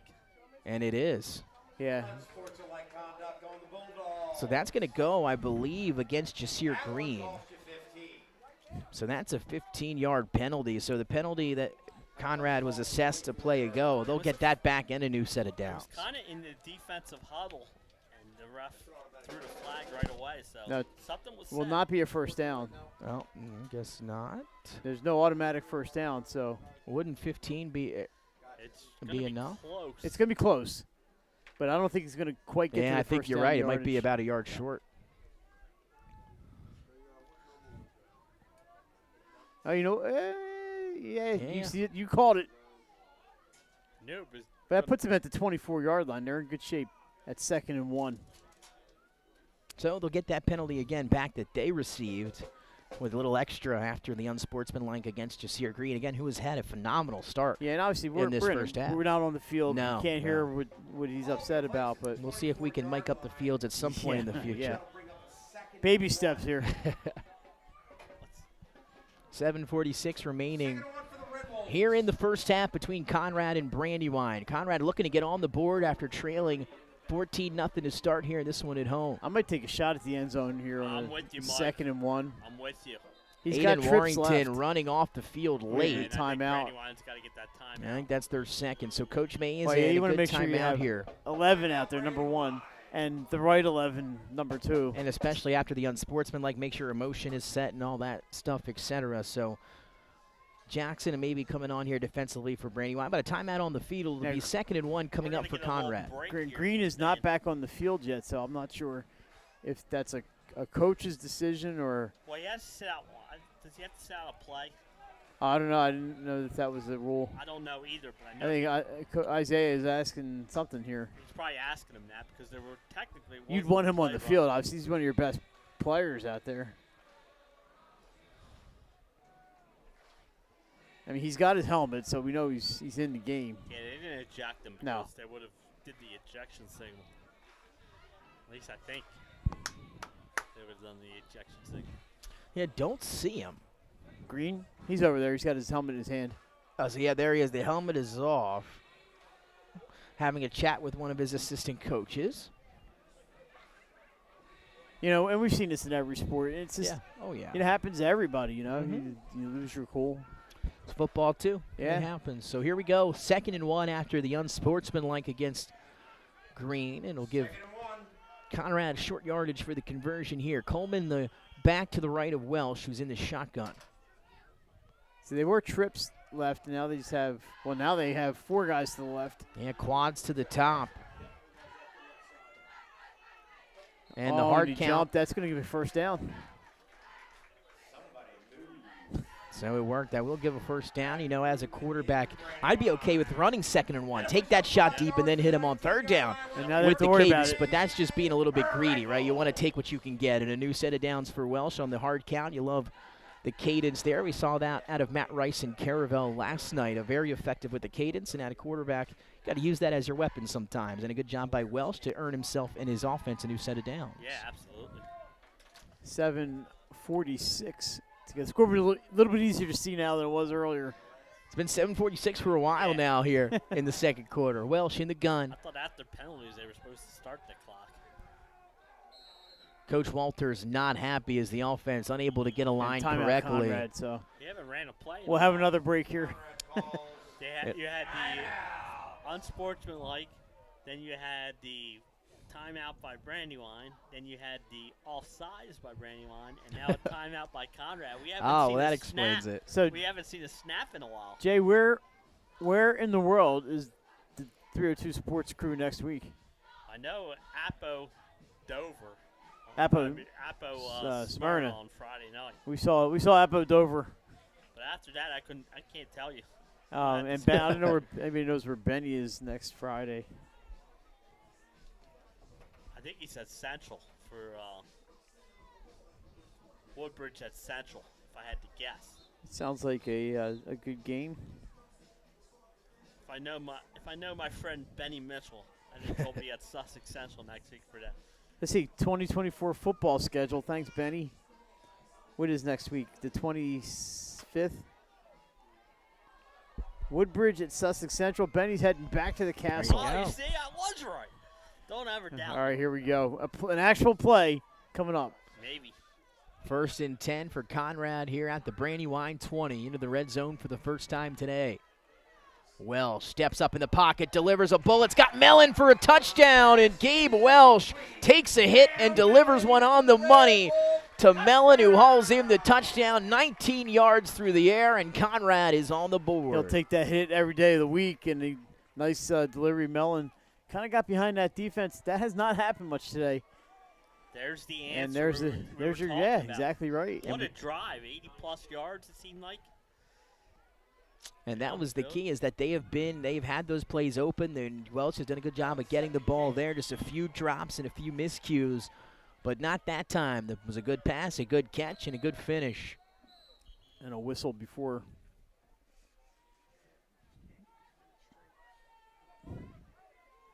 Equipment? And another. No flag. Well, they're sending off a player. Yeah, so that's what I'm saying, Mike. I think it was the Probably an equipment violation. And you know, they're emphasizing the knee pads this year. Oh, no. They got to be pulled over the knees. And they'll take you out of the game, but they're not giving you penalties, and I think that's now why. Number 21's got his knee pads are clearly covering his knees, but oof. Extra point is up and just missing to the left side.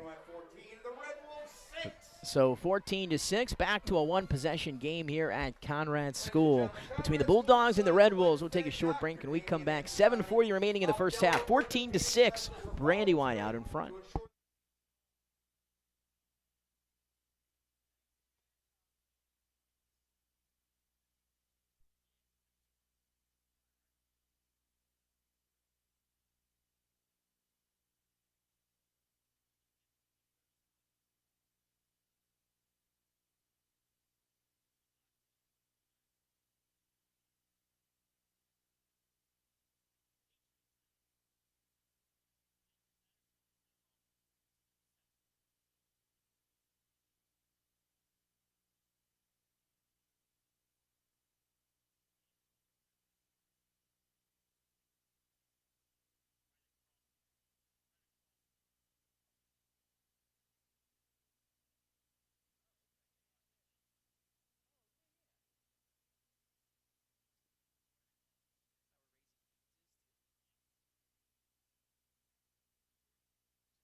$19 yards from Gabe Welsh to Cale Mellon to get Conrad on the board. 14-6 now as the Red Wolves set to kick it away to the Bulldogs. 7:40 remaining here in half number one. Welcome inside Delaware Live Sports. Nick Allison-Drini alongside Mike Lang and Jason Winchell. Some Saturday matinee football here. I hope you're checking it out before you dive into some of maybe your college football here a little bit later on. So we're able to bring you about 3 games here so far this weekend. We had 2 last night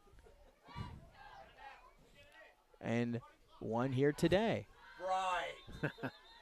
Offside, maybe. There's a flag down at the 40-yard line. Offside. It's got to be an offside on the kickoff. Had a fair share of penalties here in our first half this morning. Yeah, that's the only thing it could be when it comes down right at the 40. Somebody left a little early. And again, your officials today, your referee, Rick Jezik, umpire Brian Berkeley, linesman Adam Barbas, line judge Fran Burster, back judge Mitch Ruoff, and clock operator up here with us, David Miles. Maybe some barbecue. You smell that barbecue coming in. There you go. Yeah, there's definitely some grilling all going hit us on at the around same here. time. Oh, Huh? yeah. We all looked at each other and talked at the same wind shifted, time. I guess. That's going to be a good field position here. Kickoff, take 2, and now in the hands of Drummond, who's got room Look to out. run. Now Anthony Drummond finds a crease up the middle. One man to beat, and Drummond's going to go 80 for his 3rd touchdown. Give him the hat trick here in the first half. That's going to be a top play candidate. This guy, he is explosive. Well, I think he's putting himself in the running for that Somebody chain. get the chain out of the car. The The DE302. 302, yeah. Get that chain ready for Drummond, because man. I mean, maybe it's the name. We had Desai Drummond right last That's week right. for I'm the APCO. president of that fan club. All I can tell you is, you said it, hat trick, 3 different ways: running, receiving, Wow. kickoff. And that receiving had a lot of running in it. Yep. Looking like Percy Harvin here in the first half. A little Debo Samuel maybe. That's what that penalty does, though. It forces you to go 5 That's a yards great back. point, Jay. That is a great point, and that's what allowed Drummond to have that space on the return to start. And all he needed was a little, and he turned it into a lot. 21-6. A quick answer after Conrad finds their first offensive touchdown of the morning, and then Brandywine didn't even have to send the offense back out onto the field. They said number 13 out there, and he does it yet again. I think he has your 40 time back in the day, right? They ran a 4.87. There you go. Wow, man. He caught that ball, and as soon as he was gone, I'm like, he's going. Phew. And you could tell as we kind of anticipated from where they backed them up, and that kickoff was a good kickoff. And in some instances, when you have a good kickoff like that, that gives him some space to operate in, and it allowed Drummond to find the crease. So I just said about what a great answer Conrad Brandywine answered on top That's of right. that. Yes, they did. And but the thing is, it was a special team, so Brandywine defense is coming right back on the field after that long drive. So still over 7 minutes to go here in the half. The clock has been right around 7:30 to 7:45 for the past 15 to 20 minutes here in real time. And that's just due to some pauses in the action, some touchdowns, scoring, etc. So now Conrad looking to answer the answer as Cleghorn boots this one away. Wow, this kid's got a leg. Yeah, it does.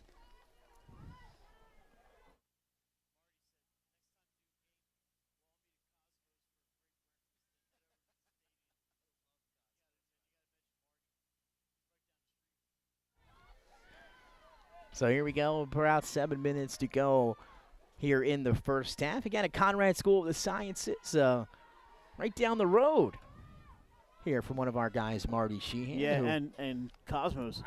And Cosmos, and I will say, Cosmos, one of my favorite. I was a St. Matthews kid growing up, so I went to St. Matthews and loved Cosmos as well, so I'm totally down. Marty contacting you, Mike? My mom got married at St. Matthews. Really? And all my aunts, yes, that was their parish. Yeah, it's a shame. I'm missing it over there with the Wildcats. First play. Here Now Coleman. And Coleman's going to be stopped short after Marty's a short ensuring that we have at least one viewer. Okay. No, it's a good game. This has been a lot of fun, actually.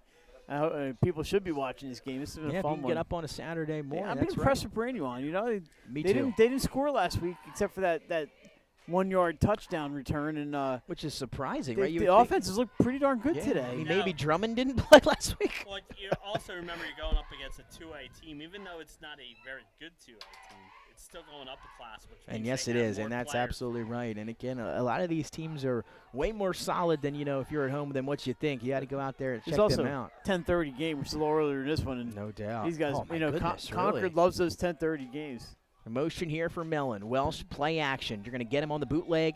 Here to the near side. Gets rid of the ball. Has a man. Boy, Shoot makes the catch and gets out near the 35. I think the clock will continue to run here. Gabe's been sacked, I think, once, but he's been hit quite a bit back there. And we talked about that defensive defensive good job, though. line. He picked up a first down on that play, but he took another hit. So I believe that was a gain of 11.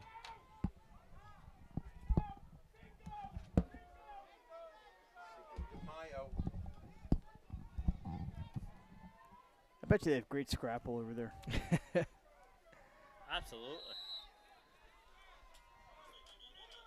And now timeout on the field. A player down for Brandywine, and that's Brendan Grundy, the sophomore. Not as nearly as hot and humid as it was yesterday, but you can still cramp up out there. It was hot in the press box when we got here, Jay. I'm dying. I'm still dying. It took me a while to stop the sweating chain earlier, but we're getting good. Grundy, good sign here, able to get up under his own power and head to the sideline. So 6:12 on the clock here in half number one, a 21-6 game between Brandywine and Conrad. We'll recap what we've seen here so far. It starts with an Anthony Drummond 37-yard touchdown run. Just a drive later from the same play that was called back on a similar result due to a hold.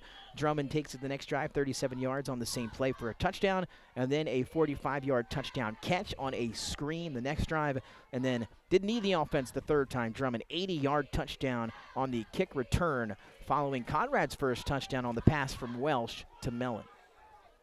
Yeah, maybe that kickstarts the offense. They've been able to move the ball. Brandywine's just been so tough up front. They haven't been able to consistently move it, but they've been moving in spurts. And obviously with the 5 receivers, we're going to see. Welsh fires, has Mellon across the middle. Beautiful ball and a nice catch. Mellon with the yards after the catch, spins inside the 35. I thought he was going to get by him. At his, is that, I can't see the number, 13 maybe?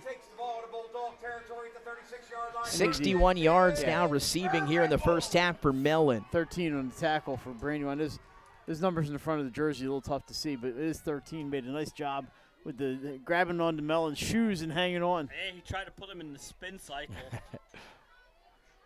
I'll tell you, these skill position players for both teams have been hard to tackle in the open field. I'll tell you what. So now trips to the bottom. Sailor, the inside receiver. One guy to the top. A tight end also on the line of scrimmage to the left. Welsh out of the gun, fires right back to Mellon, who has it at the 30, trying to look for somewhere, and he's dumped. That's and a nice tackle on the outside. And this has got to be careful. He's already been flagged once. He's going to get it again. There it is. There's the flag. No, I think they're going to. Is this somebody else? It's Conrad coach came on the field. Oh, okay. I have no idea for what. Yeah. I mean, that So a lot to unpack here in the last 10 seconds.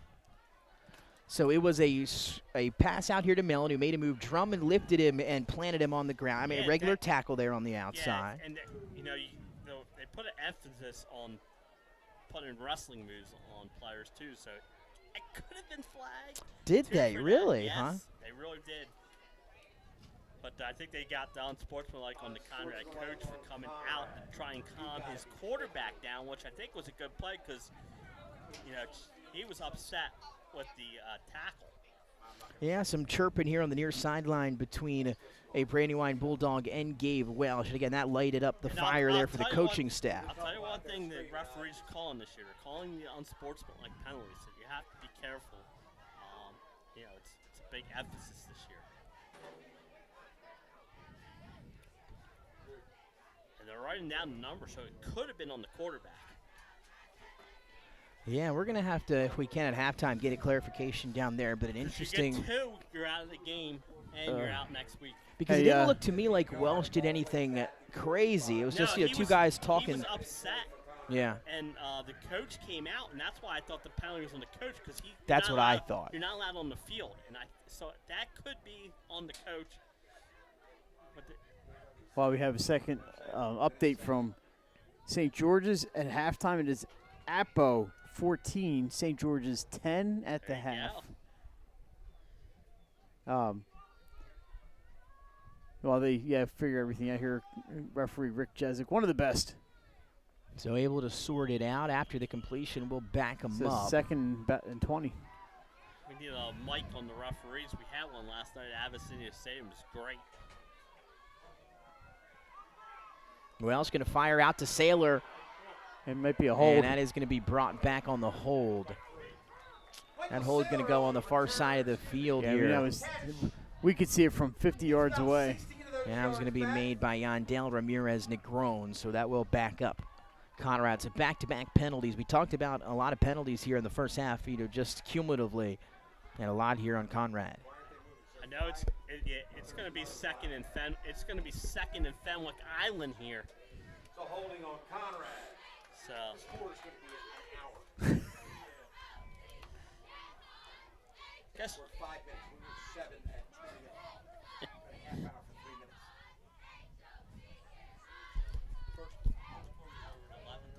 3 minutes.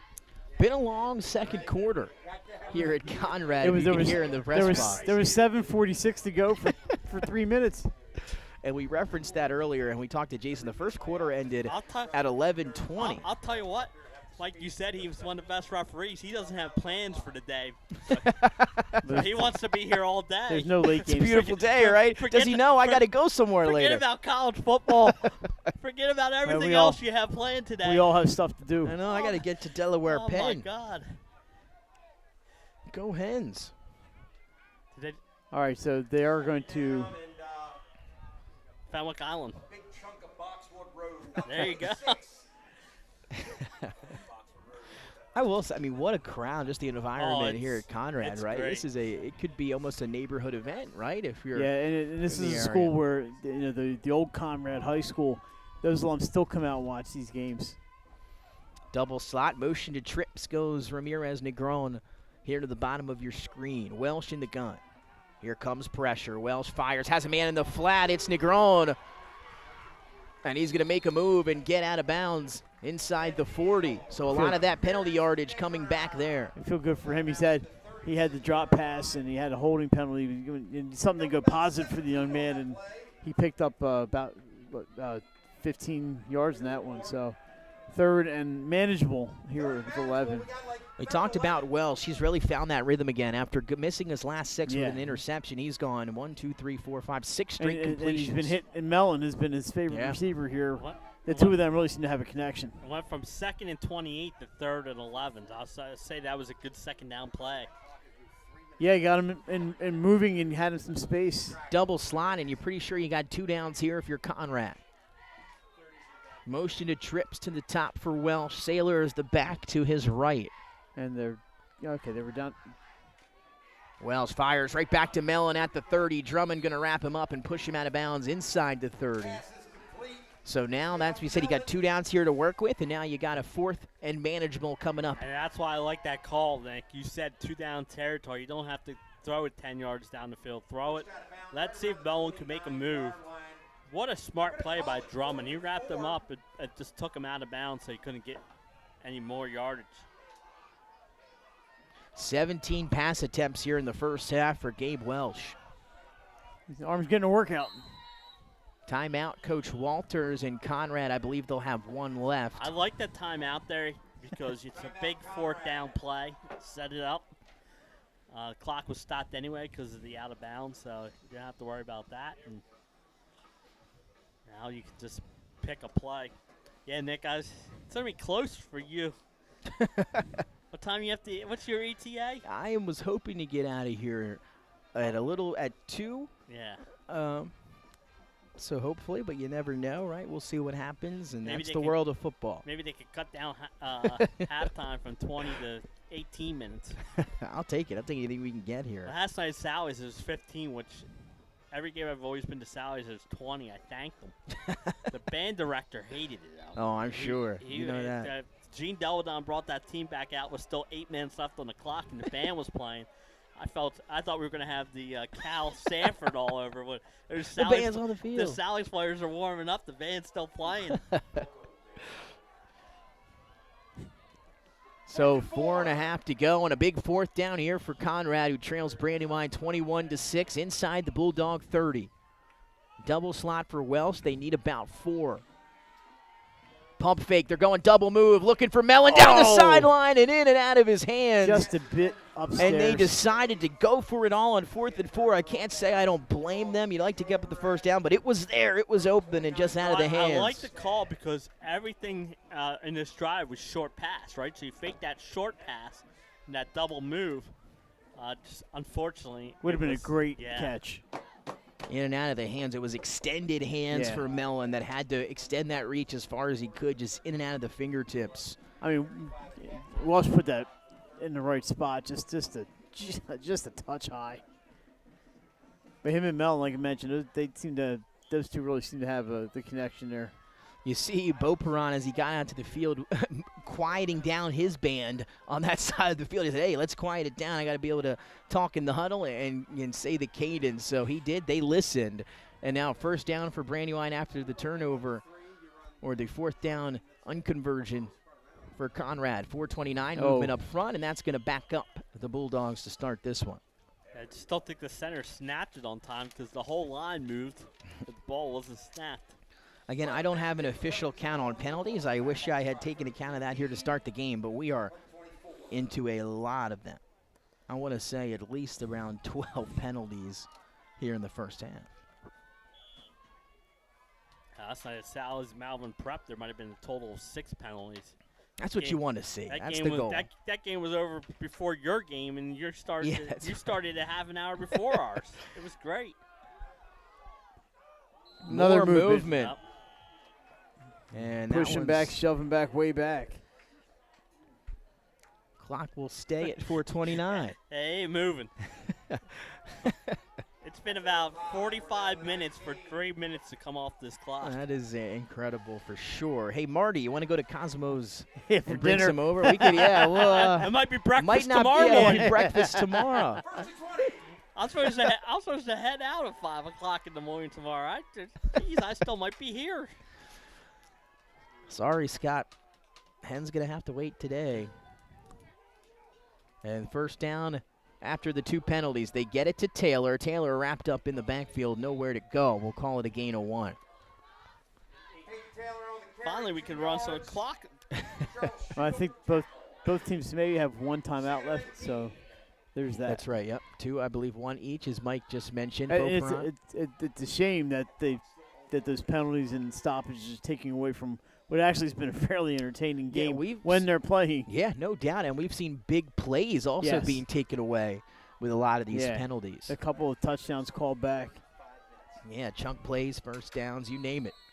And there's another whistle. And in officials' time. He's sending a player off. Yep. Number 11 for Brandywine being sent off. Kind of sticking to the script here today, fellas. Well, we've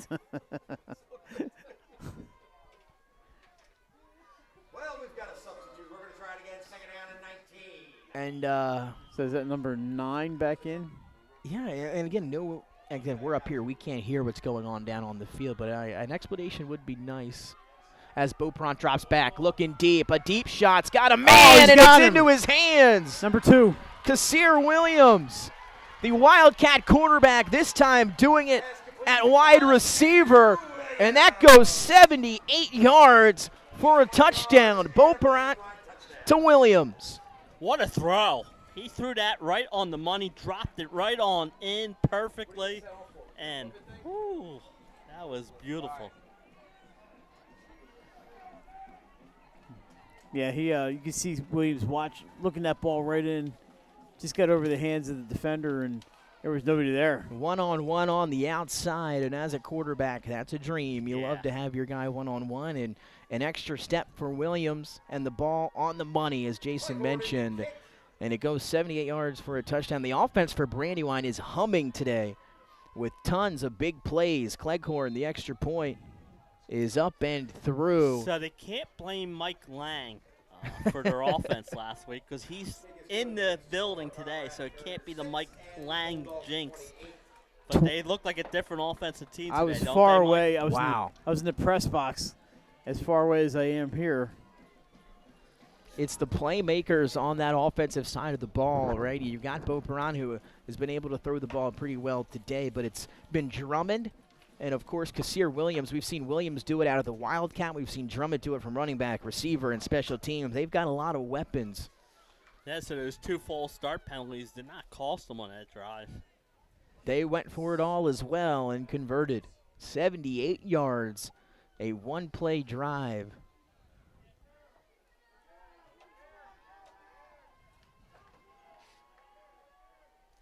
And what a change of events, right? It was in and out of the hands of Mellon, which could have been for a touchdown on a 4th down. The very next play, 78 yards the other way. Cleghorn set to kick off again, having a busy day for his leg today.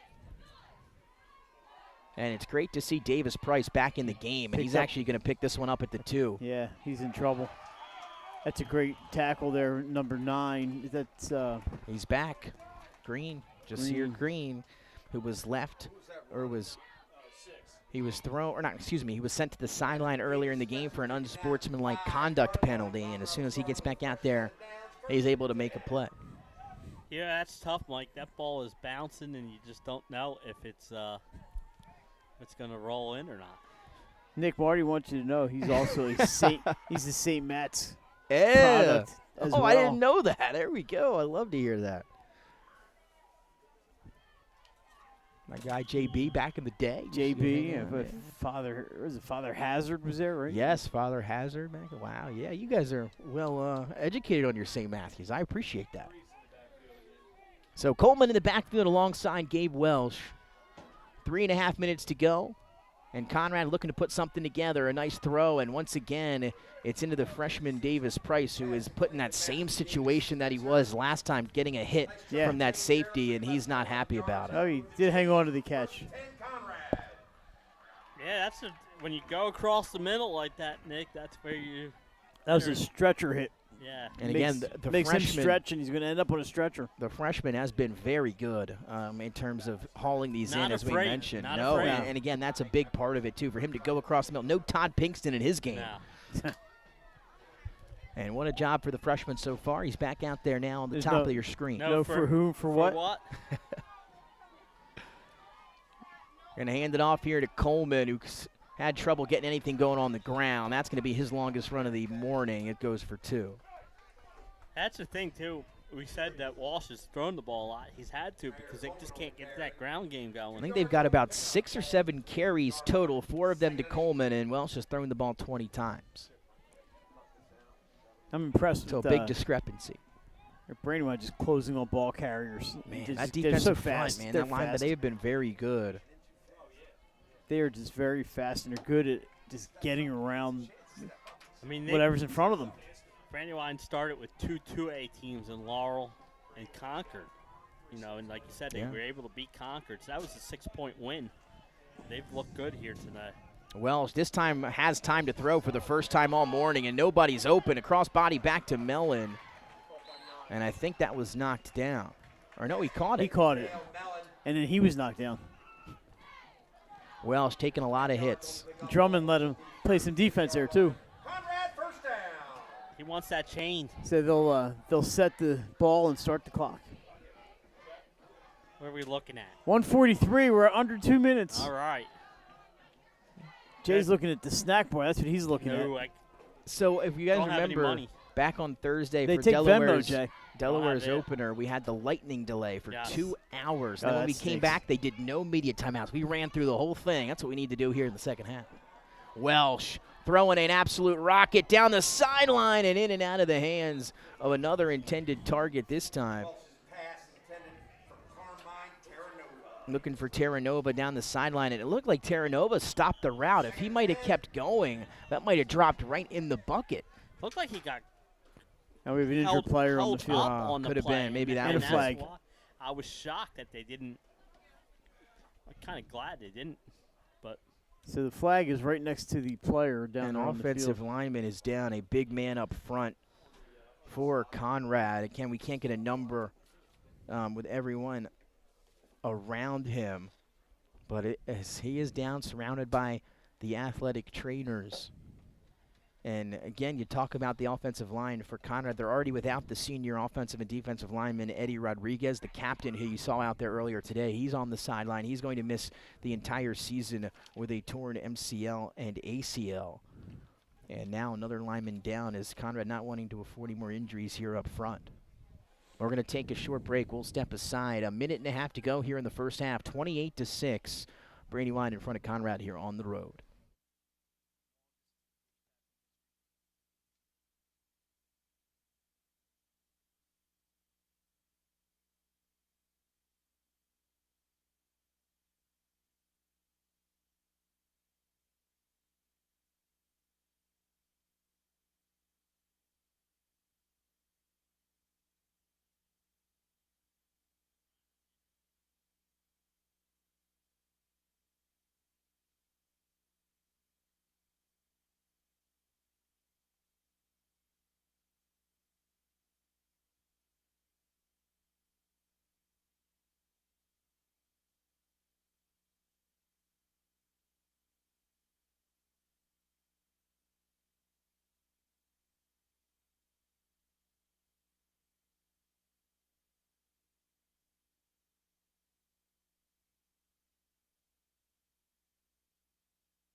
And welcome back inside Delaware Live Sports. John Bittman was able to get to the sideline with a little bit of help from his coaching staff and training staff. The penalty on the play was a illegal man downfield on Conrad. That penalty is declined. So with 1:20 to go in the first half, 2nd and 10 for the Red Wolves.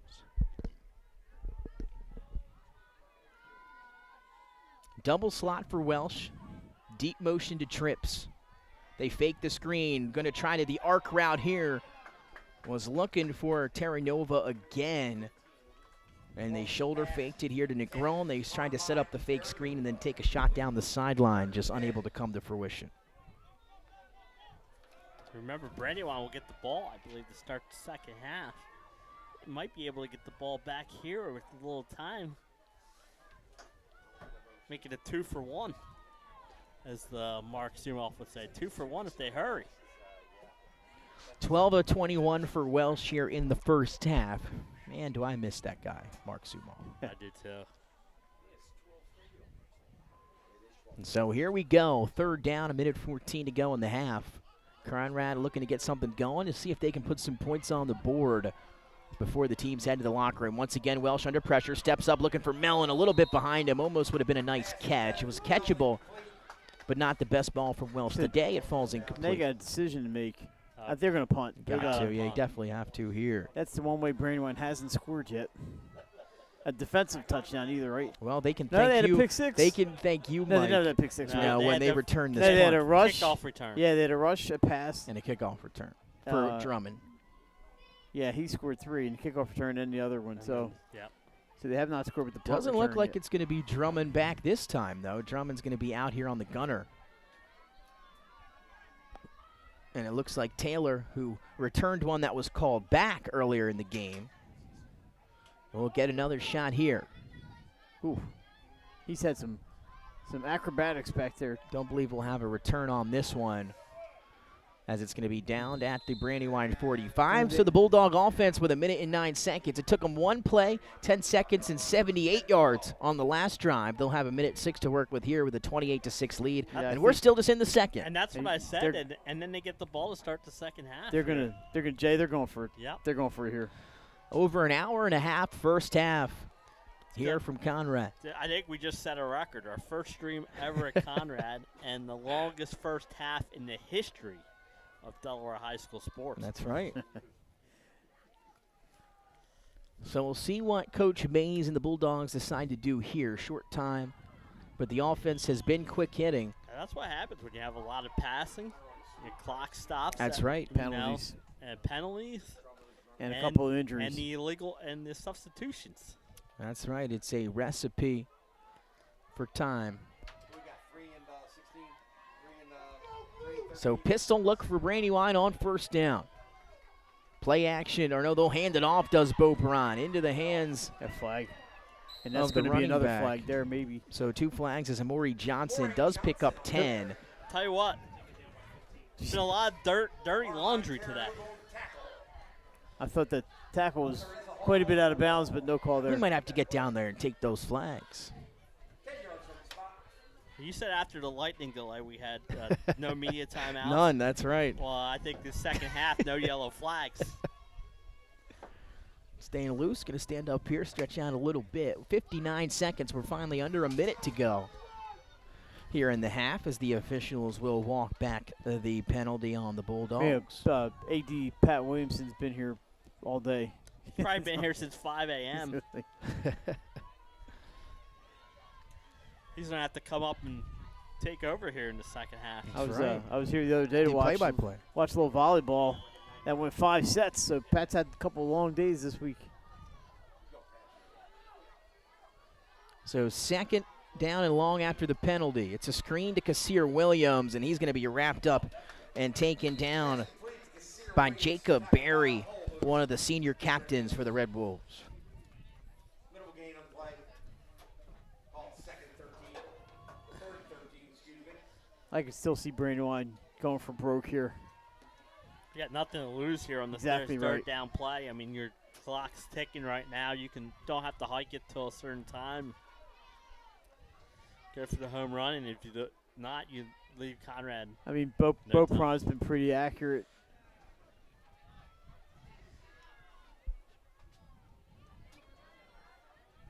We're down to 14 seconds and a half. They're waiting. Here we go. So last play, it'll be a kneel out of the shotgun, and that'll take us to the end of half number 1. An action-packed half filled with stoppages, touchdowns, and penalties, but 28-6 for Brandywine. They'll take that lead into the locker room. When we come back, we'll get you first half stats and everything you need to know ahead of second half action here from the Conrad School of the Sciences. It's a Class 1A battle here on Saturday morning here on Delaware Live Sports. Bulldogs up on Conrad 28-6. We'll be back. Hi, I'm Scott Kammerer from Soto Concepts. Today we're at Fish On in the Villages of 5 Points. Come check us out. Fish On is committed to serving beautiful, simple coastal cuisine in a cool atmosphere with a happening bar, spacious dining room, and outside patio. Popular dishes include the seafood stew and fresh oysters from the Raw Bar. Fish On's recently renovated event room and is the perfect spot for your next event. Fish On in Lewis in the Villages of 5 Points, open 7 days a week, best happy hour around. See you. Hi, I'm Scott Kammerer, president of Sodell Concepts, the best restaurant group in the state, and we're inviting you to come join our team. Sodell Concepts is a growing hospitality company with 16 restaurants and a variety of other hospitality businesses, all located in beautiful southern Delaware. We have recently added many departments to our executive leadership team, including a training department, a property development department, and a construction department. We invite you to come live at the beach and work with a growing restaurant group with many opportunities to advance your career. Sodell Concepts Restaurant Group, come check us out.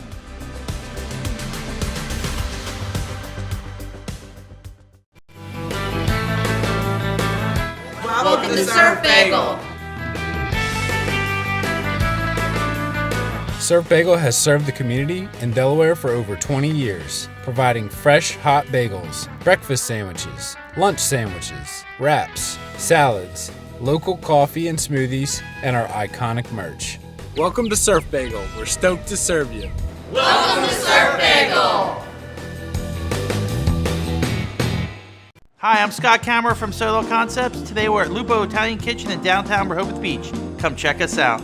Located inside the Hotel Rehoboth, Lupo serves coastal Italian cuisine with fresh pasta made in-house daily. Lupo features plenty of unique craft cocktails and an extensive award-winning all-Italian wine list. Popular dishes include lobster bucatini, veal meatballs, grilled swordfish, and eggplant parmesan.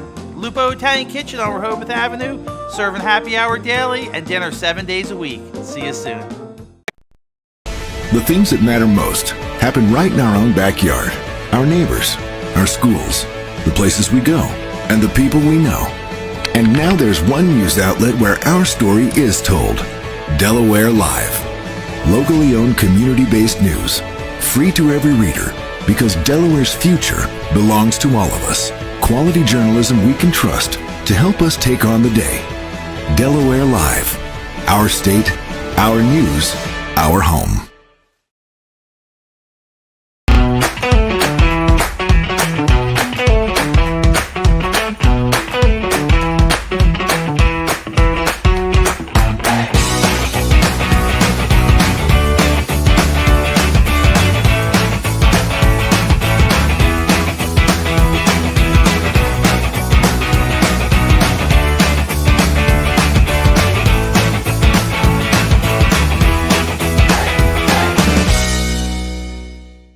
Get the assurance that your HVAC system is what you need with Ambience. Ambience provides you with over 25 years of experience in the heating, cooling, and plumbing industry. The team at Ambience Heating and Air Conditioning provides high-quality residential HVAC installations, maintenance, and repairs in new and older homes in the Delaware, Maryland, Pennsylvania tri-state area. You may not realize it, but half of your energy costs go to heating and cooling. Make sure your energy dollars count and call us today for a free estimate. 302-239-HVAC. 302-239-4822.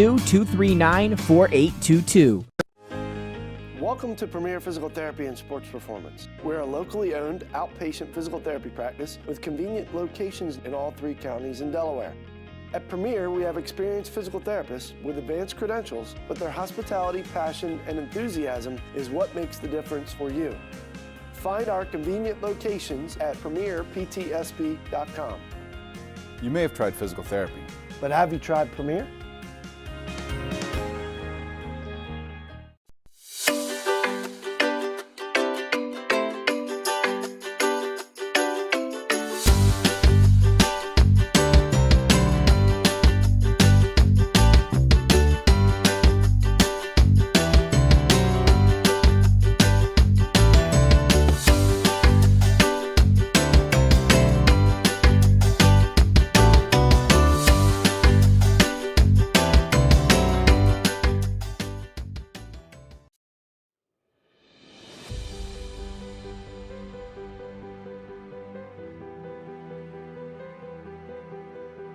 How you doing? My name's Mike Cassidy. I'm the founder and president of Cassidy Painting. I started back in 1984, incorporated in 1986. I never had the word no in my vocabulary. If someone called me to do a job, I always said yes, whether it was a struggle, whether it was 7 days a week, sun up to sundown, it didn't matter. And with that philosophy, we were able to grow to the size we are. We employ close to 80 individuals.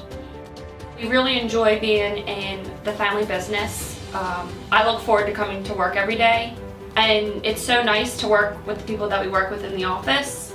We've really become a family with them. We really create a family experience around here.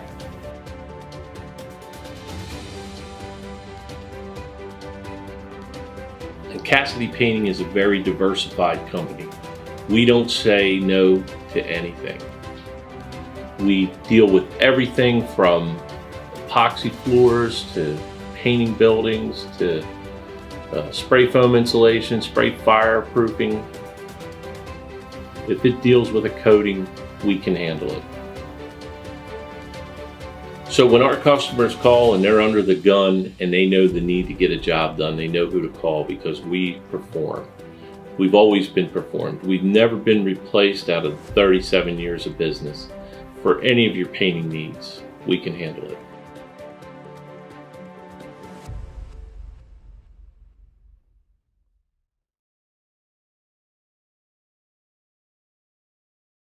Hi, I'm Scott Kammerer from Soto Concepts. Today we're at Thompson Island Brewing Company in Rehoboth Beach, Delaware. Come check us out. Located in the Rehoboth Gateway next to Blue Coast Rehoboth, Thompson Island will follow the Sodell tradition of serving beautiful, simple food that will pair perfectly with our fresh homemade beer. Thompson Island is a perfect place to have dinner with your family, enjoy happy hour with friends at the bar, or spend a day in the beer garden playing bocce ball and ping pong. Thompson Island Brewing Company in Rehoboth Beach, Delaware, open 7 days a week. See you soon.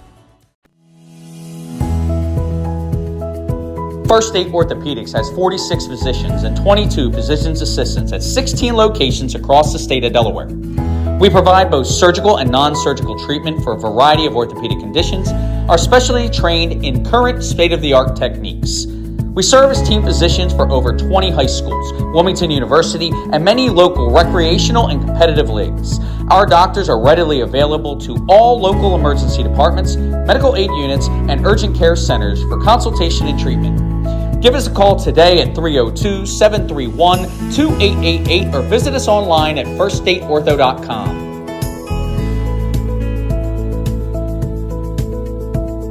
Your home, your community. It's not just where you live, it's where you belong. At Dover Federal Credit Union, we understand what it means to be local. We started here, and we're not going anywhere. We're as local as it gets, and we like it that way. We're not just a financial institution, we are the local credit union that you can trust. Local people, local decisions. Dover Federal Credit Union. Hi, I'm Scott Kammerer from Soto Concepts. Today we're at Matt's Fish Camp in Fenwick Island, Delaware. Come check us out. Matt's Fish Camp features seafood classics, coastal comfort food, and chef-driven specials that pair perfectly with our large selection of craft ales, curated wine list, and camp cocktails. Matt's offers indoor and outdoor dining and is the perfect place to have dinner with your family, happy hour with friends, or enjoy lunch at the Raw Bar. Matt's Fish Camp in Fenwick Island, Delaware, open 7 days a week year-round. See you soon. Wraps, signs, banners, and promotional items that can help your business stand out from the rest. Looking for an excellent way to convey a professional image? Customized promotional products are the perfect way to target new customers, increase employee retention, and boost your brand awareness. Let the professionals at Cassidy Graphics bring your advertising ideas to life. Give them a call today at 302-326-2412. Again, that number is 302-326-2412. Again, Cassidy Graphics brings your advertising ideas to life.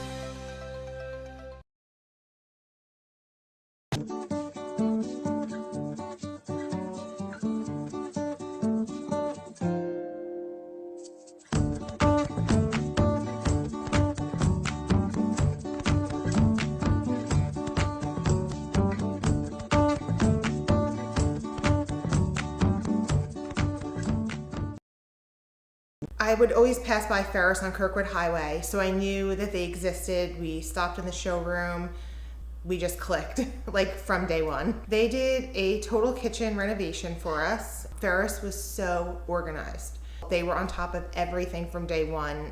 Always here when they said they would be, always on time, kept to the schedule. The level of comfort speaking to everyone that works at Ferris, they were just super friendly, easy to talk to.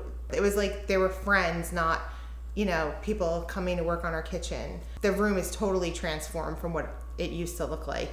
To have all this seating now and the big table, the bench seats, it's great. I love coming home and just walking through the laundry room into the kitchen every day. It was just a great experience. We love Ferris. Hi, I'm Scott Kammerer from Soto Concepts. Today we're at Fish On in the Villages of 5 Points. Come check us out. Fish On is committed to serving beautiful, simple coastal cuisine in a cool atmosphere with a happening bar, spacious dining room, and outside patio. Popular dishes include the seafood stew and fresh oysters from the raw bar. Fish On's recently renovated event room and is the perfect spot for your next event. Fish On in Lewis in the Villages of 5 Points, open 7 days a week, best happy hour around. See you soon. Hi, I'm Scott Kammerer, president of Soto Concepts, the best restaurant group in the state, and we're inviting you to come join our team. Soto Concepts is a growing hospitality company with 16 restaurants and a variety of other hospitality businesses, all located in beautiful southern Delaware. We have recently added many departments to our executive leadership team, including a training department, a property development department, and a construction department. We invite you to come live at the beach and work with a growing restaurant group with many opportunities to advance your career. Soto Concepts Restaurant Group, come check us out.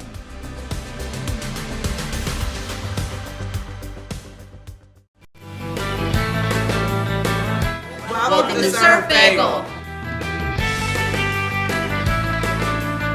Surf Bagel has served the community in Delaware for over 20 years, providing fresh, hot bagels, breakfast sandwiches, lunch sandwiches, wraps, salads, local coffee and smoothies, and our iconic merch.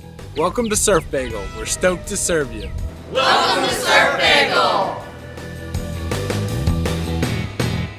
Hi, I'm Scott Kammerer from Soto Concepts. Today we're at Lupo Italian Kitchen in downtown Rehoboth Beach. Come check us out. Located inside the Hotel Rehoboth, Lupo serves coastal Italian cuisine with fresh pasta made in-house daily. Lupo features plenty of unique craft cocktails and an extensive award-winning all-Italian wine list. Popular dishes include lobster bucatini, veal meatballs, grilled swordfish, and eggplant parmesan. Lupo Italian Kitchen on Rehoboth Avenue, serving happy hour daily and dinner 7 days a week. See you soon. The things that matter most happen right in our own backyard. Our neighbors, our schools, the places we go, and the people we know. And now there's one news outlet where our story is told. Delaware Live. Locally owned community-based news. Free to every reader, because Delaware's future belongs to all of us. Quality journalism we can trust to help us take on the day. Delaware Live. Our state, our news, our home.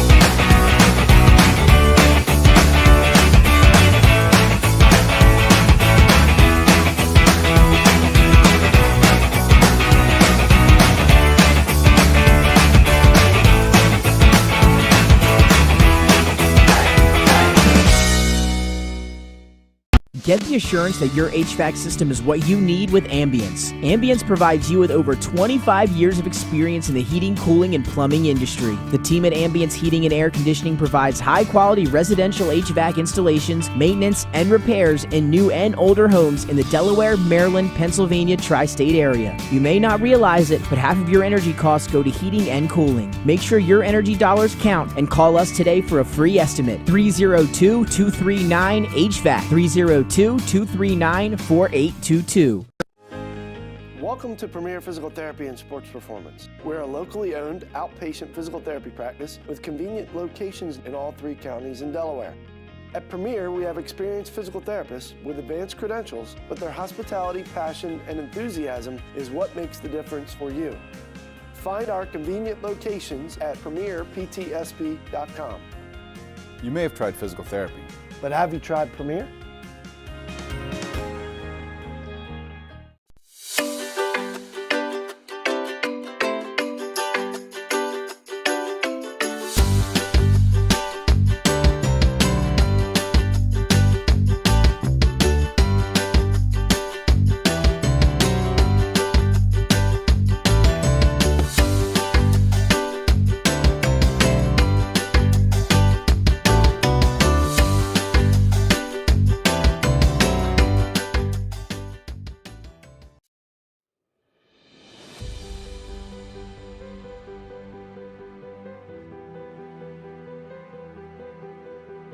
How you doing? My name's Mike Cassidy.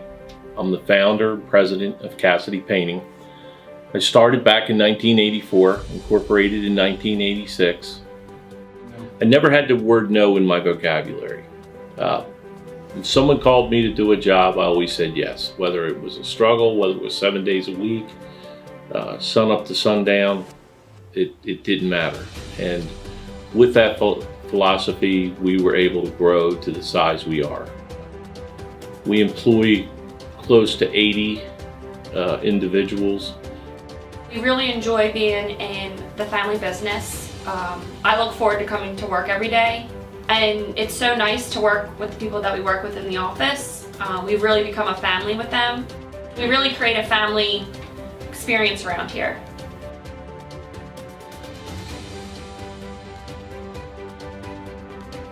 And Cassidy Painting is a very diversified company. We don't say no to anything. We deal with everything from epoxy floors to painting buildings to spray foam insulation, spray fireproofing. If it deals with a coating, we can handle it. So when our customers call and they're under the gun and they know the need to get a job done, they know who to call because we perform. We've always been performed. We've never been replaced out of 37 years of business. For any of your painting needs, we can handle it.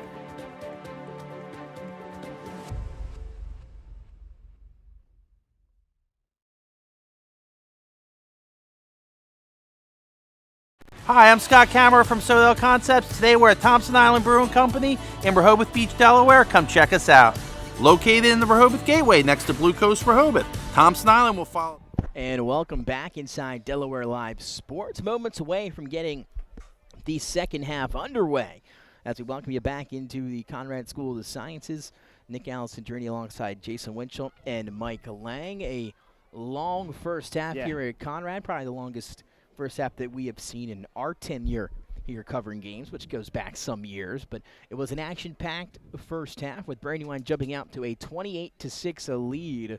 And, of course, get you some of these stats here to start for Brandywine. Well, it was Anthony Drummond to get the scoring started, 37-yard touchdown run. And then it was Drummond again, 45-yard touchdown catch on the screen, took it the rest of the way. Then Drummond with an 80-yard touchdown on the kick return.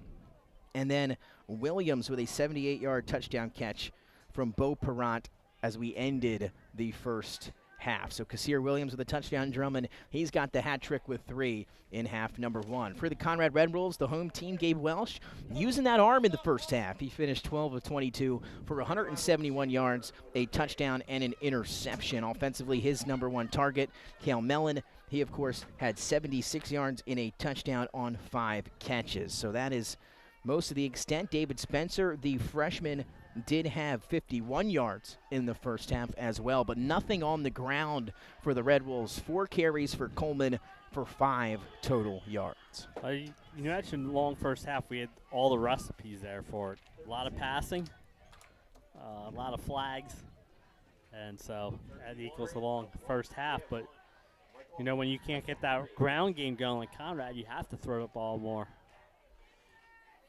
So it'll be the Bulldogs set to receive to start things in half number 2. Obviously keeping that away from it's inbounds. And that's a fair ball live, going to be recovered. But good coverage team there from the Red Wolves. 12-yard line or so. Nick, down at St. George's, last score, so it was Appo 28, St. George's 10. And today, a similar score to ours, Tower Hill leads Concord 28. Not a similar score, exact same score, 28-6. Tower Hill over Concord. And we might have a final. We might have a final from Abyssinia any second. That's right. St. E's also underway, but I have not seen a score. That started at 12. Started at noon. They're probably close to halftime now. It's St. E's and McCain, and we'll get through this week. We got a pretty good week next week too, but we'll worry about this week first. So here's Brandywine. Distance has not really been a problem for them today. And in the Wildcat to start here in the third, it's going to be Kassir Williams back there. He fakes the handoff, and he's going to Call for a block, and he's going to get to the sideline, one-on-one to the outside. He's going to pick up a nice gain on first down. Williams out near the 45-yard line. Yeah, he was able to, we saw him, both saw him pointing, telling his blocker which way he wanted to go. It's a 24-yard gain for Kassir Williams.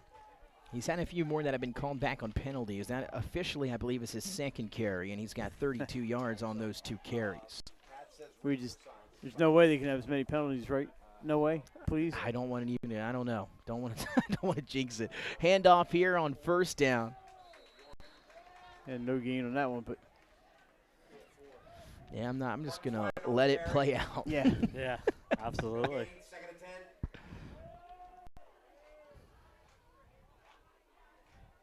That was Mark Twyman, I believe, who. You guys, you're on your own. We'll leave my microphone. Well, I guess I don't need to leave my microphone. Well, what if somebody comes up and wants to do it? I don't think anybody's going to go. You know what? I'll come get it. I'll leave it in here. I'll get it Monday. They've called about a gain of a half yard or so on that.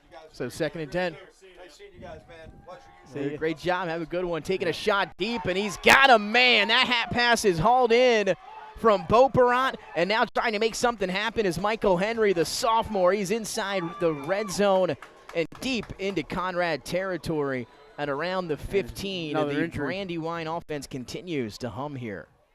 That is that number 8 for Conrad? Looks like down. That is going to go for 45 yards. Brandywine's been very balanced, Nick. Got the running game, and then the passing's been there, and they're clicking on all cylinders here at Conrad today. We're going to take a pause in the action. Another player down for the Red Wolves. Injury timeout on the field. We'll be back. 11 minutes to go here in the third.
After the injury timeout, a completion of 45 yards from Beauperant to Henry. As the Bulldogs now threatening once again. Going to hand it off here to Twyman. And he is wrapped up at the line of scrimmage.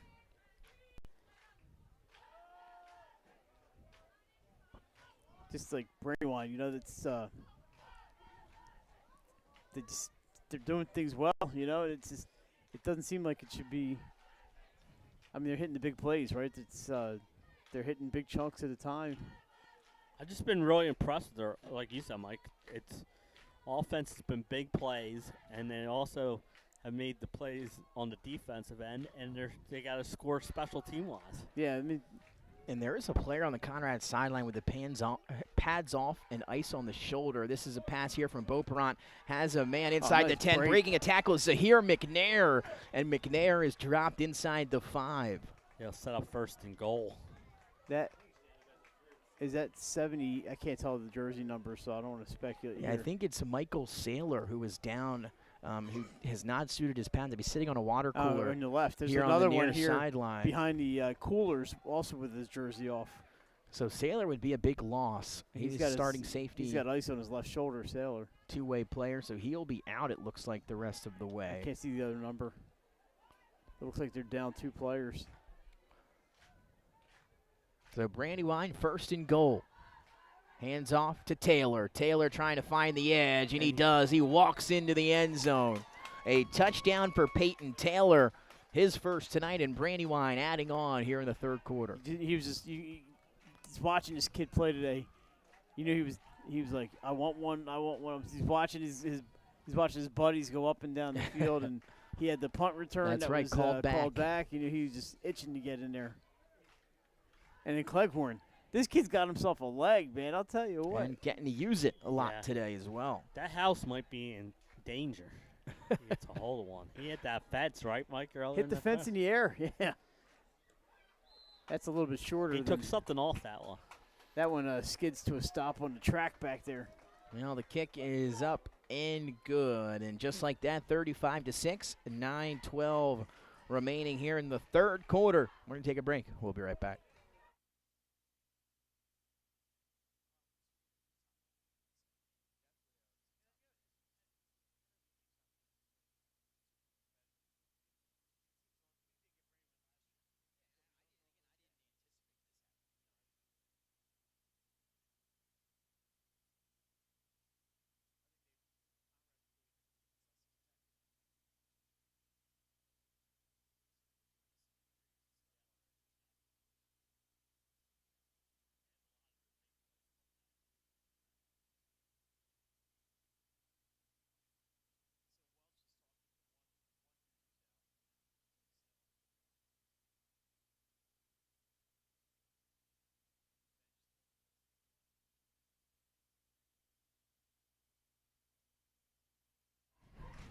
And we are back. Cleghorn set to boot things away after the touchdown from Taylor and the Bulldogs. They extend the lead to 35-6. Here's Negron trying to find room. And how about that coverage team? Going to bring him down at the 12. The Bulldogs have been all over the field today. Number 25 flew down that field.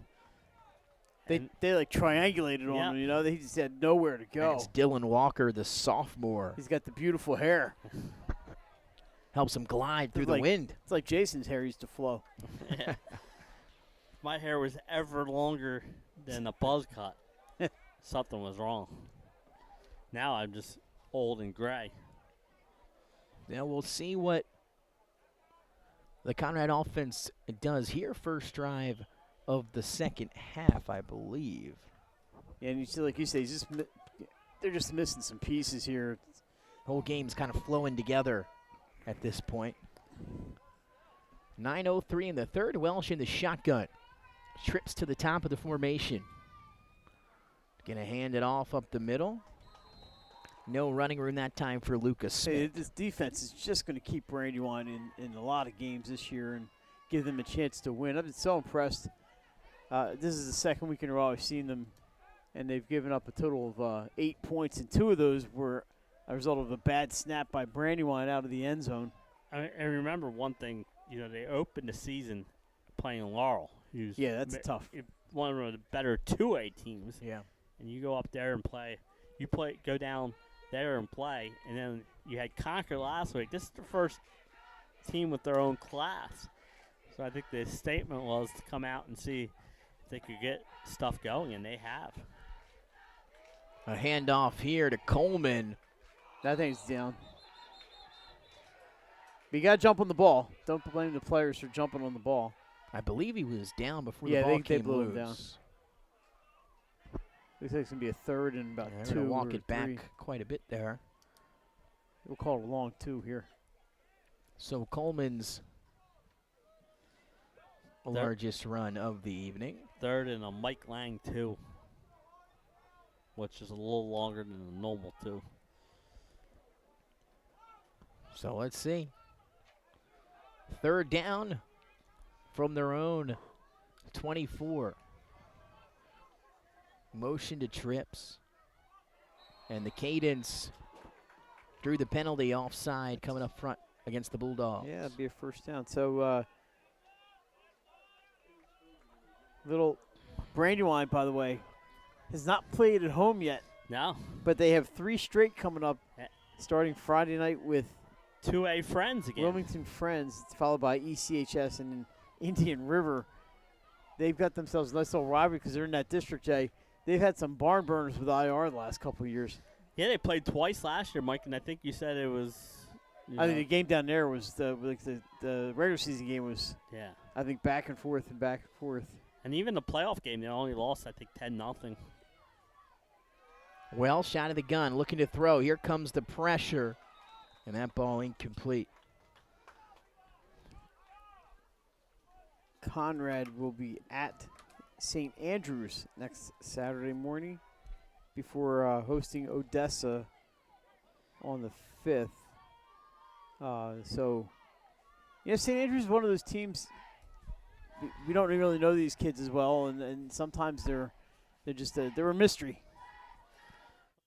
They're in the same district. Yeah. District 2. And bless you. If Conrad loses this district game, they don't want to start 0-2 in the district. Because, remember, the district champion gets the auto bid.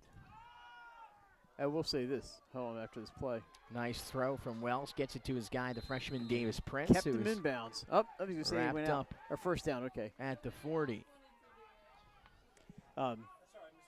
If you've never been to a game of St. Andrews, it's worth the drive to Middletown to Davis check things out. It's a beautiful place to watch a game.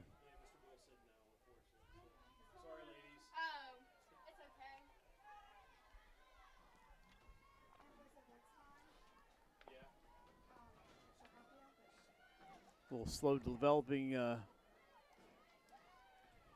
play now. They were going to wind the clock.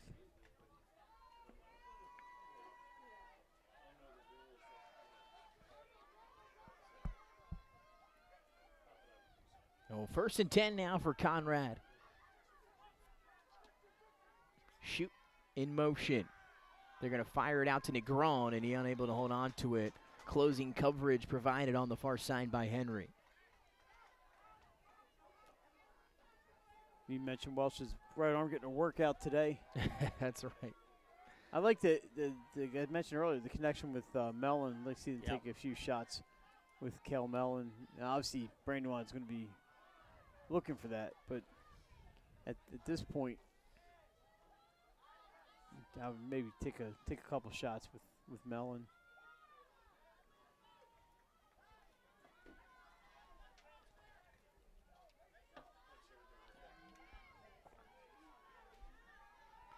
Second down after the incompletion. Double slot for Welsh. Welsh play action. Nice that play. pass batted down over the 12. top. Who's number 12? That's Amori Johnson, who had that right hand and able to swat it down in flag. perfect coverage. Holding, yeah. I think I would probably decline here. Yeah. Let's see what they do, Mike. Because they put third down on, but I don't think they've even made a decision yet. Yeah, it looks like they're going to accept it. That would make it, 2nd and 20. If they go back to full 10, which they will. Well, the flags are still flying here in the second half. You got the private helicopter ready to take you down to Newark? Not yet. I'm going to need one. Land right here in front of us? You can borrow Biden's. It's here somewhere. He landed yesterday. I'm just trying to avoid going too much into Claymont today. You do not want to be in Claymont today. What's going on in Claymont? Biden's here. At the Hawks. He's having dinner at Archmere. Oh, did not know that. As that passes a screen up top, and once again, Henry is right there to make the tackle. He tried to go high, and Henry went low. 26th throw of the day for Welsh. Jay, they're probably going to get that Claymont steak shop for dinner. Yeah, that's where Why not, man? That's where good cheesesteaks. That's where I was going to go, but I ain't going there tonight. You can go to the one at 202. Yep. Actually, I do have to get a sub for tomorrow. Ride down to Myrtle Beach. We stop. That's right. And eat the sandwich. So I'll get a sub tonight or something.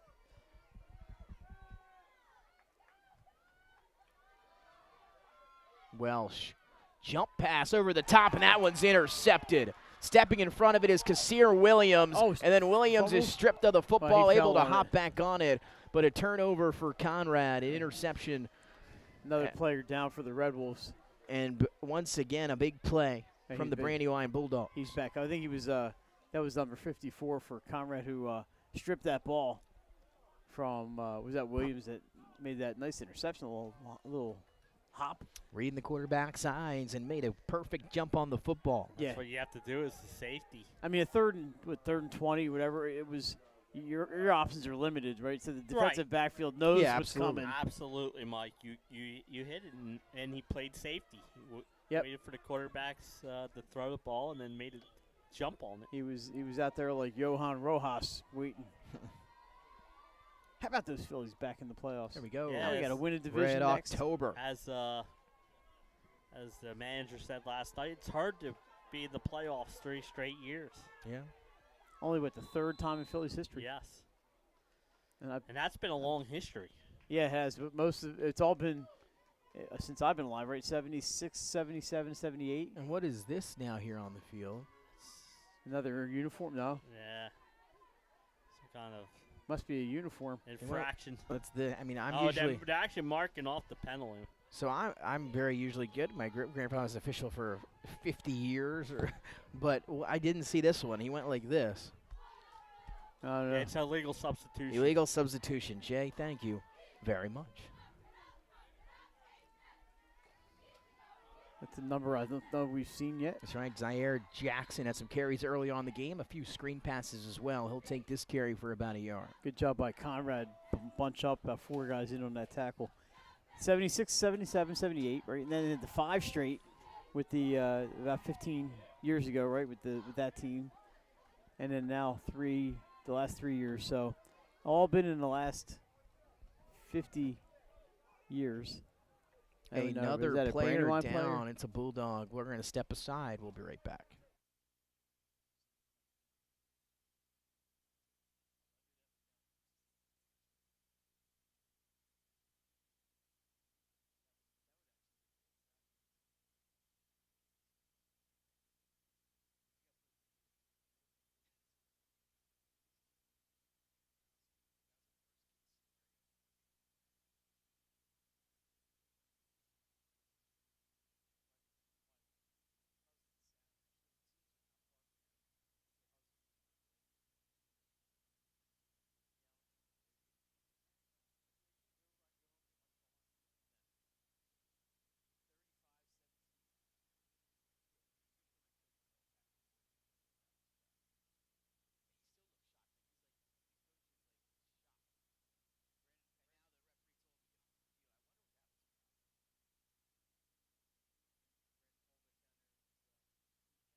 .504 and ticking after the injury timeout as Brandywine looking to throw out of the backfield. They get it to Twyman. Twyman able to break a tackle for the moment. A nice play made by Carmine Terranova.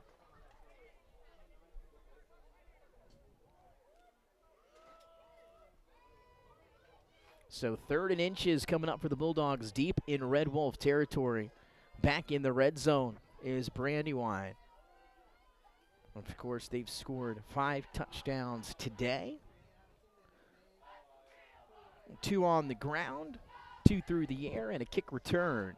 They also had that 45-yard field goal attempt that came up short. About 5 yards short there. That was it. So they moved the ball.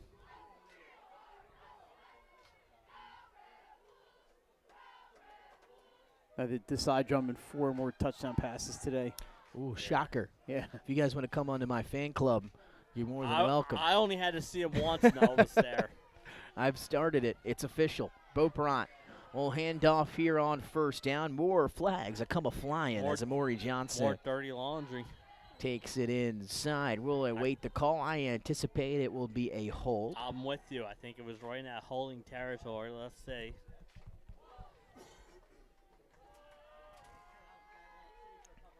We'll stop the clock for the moment. You are correct. So who's Del State got today? Anybody know? Del State, I do not know. Del State? That's a good question. Is it a conference game? If it is, Chris Stevens will probably be covering for his. But if you guys want to tune in to the Delaware pregame on 94.7 WDSD at 5 o'clock today, you can catch Nick's picks. Are you pick college or pros, buddy? I do college. All right, good. Sponsored by Delaware Park Casino. Now you just do CAA or do you do top 25? No, I'm across the board. I All do right. 2 in the top 25, then I third when I do a Conference USA this year. Okay. So we'll see how that goes. Smart. Bo Perron hands off. Here back to the left side, breaking a 3 tackle guys. is Amori Johnson. Amori Johnson looking for 6, and he's going to find it on the far side of the field. Amori Johnson on the ground for 27. And Brandywine extending this lead. We talked about the offense and lack of last week. There's been no shortness of offense today for the Bulldogs. I thought Conrad had that sniffed out. They were over there, and he just danced around like 3 defenders. That was a great run. Another top play candidate. By the way, Del State is off. No, they're home against Richmond. The game available on ESPN Plus. Oh, they're playing a CAA fall. Richmond is a pretty good team. They're 1-2 Pretty so good far, team. but I don't know who they played. They lost a tough one to Virginia. Bad Oh, snap that's- here. It could result in 2. Looking to throw. This is what you usually practice. This is what you Throw it back to practice the in kick. practice. Oh, my goodness. Oh, my goodness. Is this going to stand? No good. I think it's a double pass. No flag on the play, though, but they're thinking it was that first one the lateral. Yeah, the first one was a forward pass. We're having some fun here. That was a forward pass. I don't think it's going to stand. He threw it to the kicker. The kicker's like, why are you throwing it to me for? I think it's – oh, there's the flag. So, and again, you cannot throw it forward twice. So that was the issue, and we knew that during the play. But it was a lot of fun there. I think the tackle caught the ball, and he might not be ineligible. Oh, that might have been. It wasn't illegal. They call it intentional grounding. That's a loss down then. Illegal forward pass and illegal man downfield. That'll be enforced on the kickoff. Illegal forward pass. Yeah, we have reached the 35-point mark. It's that second pass. I think that. And hey, maybe they practiced that because it worked, Jay. It would have been 2. If he would have pitched it backwards to start, that would have been 2, depending on who caught it. Again, that we're was not some sure. play. That's the kind of day we've had so far here. I ran that in my backyard a few Conrad. times. You see the penalties; they will not stand, and so 2 point. It'll be not successful. They could probably take it on the kickoff. I love how they signal a loss of down. We're going to take a quick break as we get ready for special teams here. Kickoff coming up for Brandywine, 41-6, going off the rails here on Delaware Live Sports.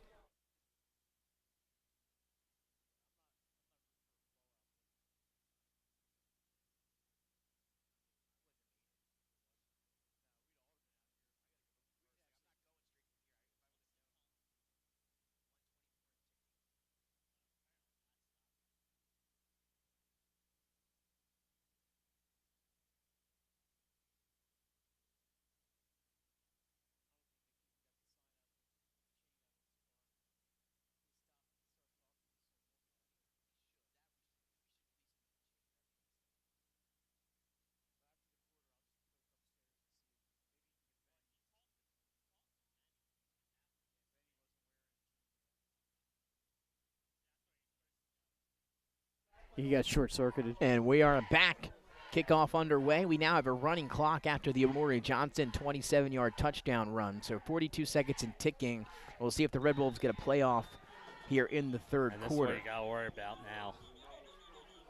You got games next week that both teams, so good job. Been impressed. Obviously, Drummond from Brandywine with the first 3 touchdowns, but this has been more than, he has not been the only one. Bo Pront, I think, has played very well today.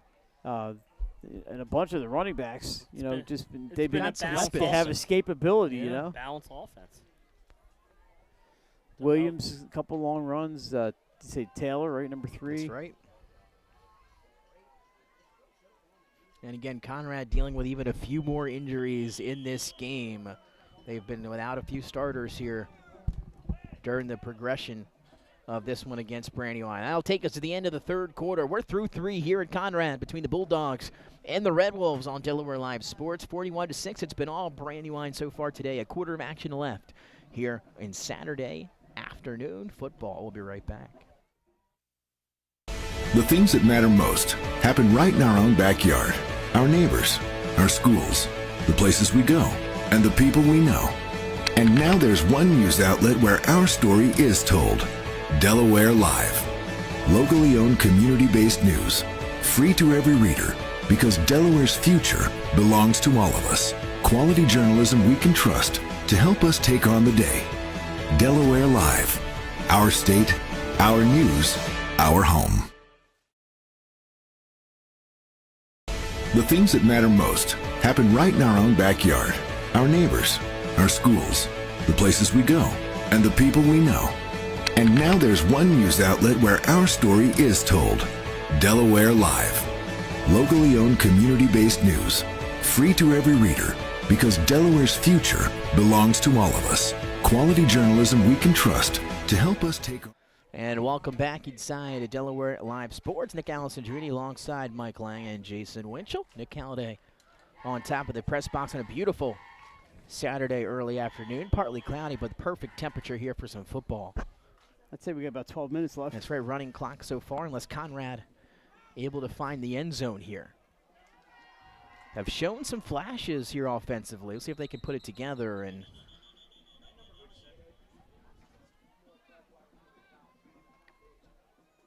timeout Brandywine. We'll be right back.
Out of the timeout, clock will wind. 41-6, Conrad in the shotgun. Trips to the top of the formation, looking to put something together here.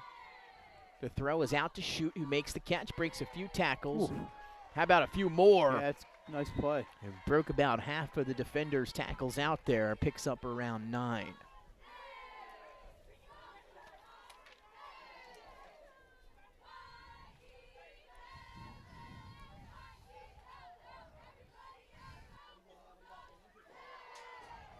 So, Mike, you mentioned Brandywine's win last week. Just a defensive touchdown, the difference there. Well, the offense got going this week. Went from 6 points in a victory to 41 and counting. Yeah, they showed a lot. The running, passing, they just the line just dominated today. The Brandywine's looked really good today. A lot of athletes on that. There's some athletic guys on that Brandywine team. Welsh's pass is tipped, almost intercepted. That's the old double tip. That was actually a nice play there by Davis Spencer, the freshman, to get a hand on it. Never did the double tip drill when I played. We did the tip drill, but never did the double tip drill. Yeah, we did. I'll tell you, you know what? I don't think coaches do that enough now. It's all about, you got to be ready for the tip drill. We did it every practice. Growing up for these Conrad cheerleaders. 12 Still years. going, man. This is good for them. They had great energy down there as we went down at halftime. Great energy on both sidelines. A great crowd. Yeah, big crowd great today. environment really here, absolutely. Big, yeah, really big crowd here today. Got the bleachers up on the hill, the concession stand. I mean, you know how the track's not gated off all the way around. It's just a very nice scene here at Conrad.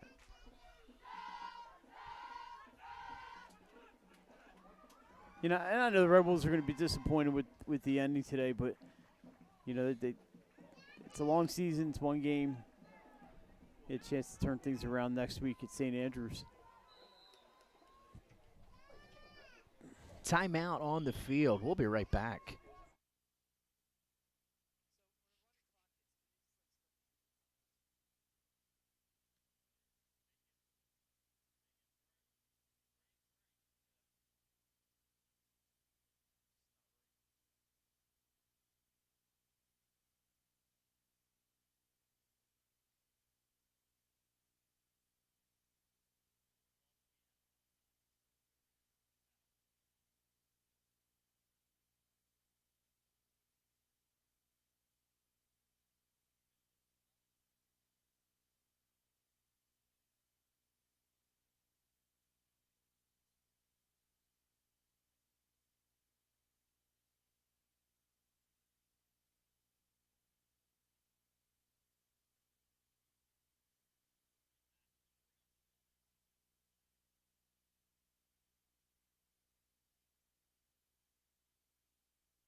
And we are back out of the Conrad timeout. It'll be 3rd and short for the Red Wolves, Wolves in the shotgun.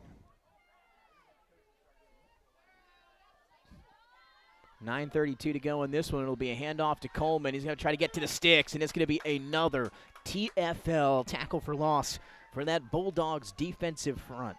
They've been all over the place on defense. That Conrad kid just can't get that ground game going. 6 carries for Coleman tonight, and he's got 7 yards. Excuse me, tonight. Matinee, we're here during the day today. I do want to give out a shout out to Goldie Volleyball, who beat Kutztown today in 4 sets. 3 wins in a row for the team and 5 and 3 total. They had 0 wins last year, and I think the 1 Lightning. win, and then 1 win the year before. So new coach is doing good things over there for Goldie Volleyball. Good to see for the Lightning. Here comes the pressure. And that one surprisingly wasn't blocked. I thought that was touched by Brandywine. I think it was. And it's first down for Conrad. No one said poison. Or they might have. Someone didn't hear poison. So the Bulldogs trying to see who touched it. The defender wanted to stay on the field. He's like, yeah, what the heck.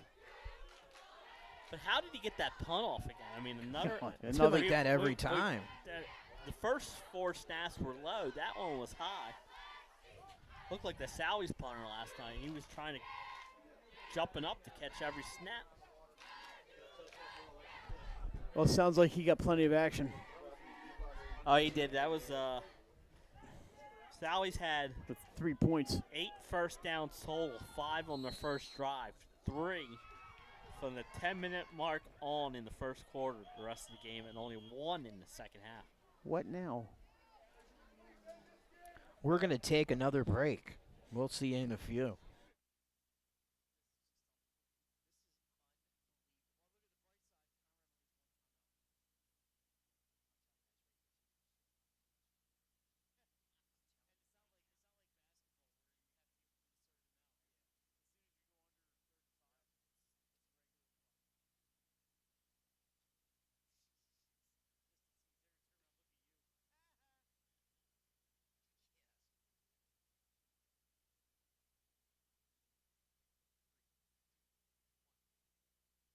After the timeout from Conrad.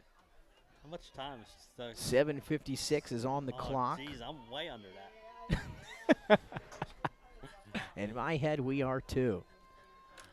1st and 10 for the Red Wolves. A handoff up the middle to Coleman as we have a switch in at quarterback. Now as well for Conrad. More defense. This time I think it was number 33 for Brandywine, first one on the tackle. It was the freshman Carmine Terranova who's now in back under center for the Red Wolves here, as Welsh now on the bench sitting alongside Michael Saylor. So some reserves in here with the clock running for the Red Wolves. And that may have been a reason for the timeout, just to get some new people in. Absolutely, Mike. I wouldn't expect Brandywine to be very accommodating here for them. So Terranova in the gun. 2nd and 10, double slot. One of my favorite formations. High snap, play action. Terranova, tuck and nice run, move. quarterback keeper. Good And tackle. he is great closing They may have speed, got a and face that was a mask hard on that. face mask coming in. I believe it Yeah, might yeah, have been it was- Amori Johnson. He looked over at the Conrad bench and was like, "Hey, I'm sorry, I got him." You know, he's trying to make a tackle there, Mike. And There was nothing intentional there. You got the face mask. It happens. But he looked right at the Conrad bench, and he's like, didn't mean anything by it. Which, you know, this game has been chippy, so maybe felt the need to do so there. But we talked, he saw Brandon Graham almost rip off Bijan Robinson's head last Monday. I'll tell you Don't what. ruin my fantasy season, BG. Yeah, I'll tell you what. Nick, I thought that league was safe, and That was, you play that prevent defense. The only thing it prevents you from doing is winning. Yeah, that was a tough pill to swallow. I mean, they went down the field in 30 seconds. After looking not great, Kirk Cousins was immobile for a majority of that game, you know, coming back from that ruptured Achilles. No pressure. I think I'm worried about that pass rush here. We'll see if that gets better going forward for the Birds. 5:43 and ticking, 41-6. Conrad with a trips to the top here for Terranova. Going to be a straight handoff. Able to hold on to it and pick up a few yards there as he was met almost in the backfield was Elijah Hurt. Brandon would be just fine with them running up the middle every time. And just doesn't get any easier for the Birds this week. They get New Orleans, who put up 45 and 45. Hottest team in football right now through the first 2 weeks. Clint Kubiak, the new offensive coordinator, really transforming that offense for New Orleans, which again was one of the last teams like the Eagles last year in motion and all that stuff. And Kubiak has completely done that over, and they've been fantastic through the first 2 weeks. A tough test for sure coming in. Who would have thought Derek Carr MVP candidate through 2 weeks of the season? Double slot for Terranova here on 2nd and long. Motion for Tyler Messick. They're going to go back to Elijah Hurt, and the theme today has been that defensive front for Brandywine, and once again, just no running room for the Red Wolves. Absolutely. They've shut down this Conrad run game.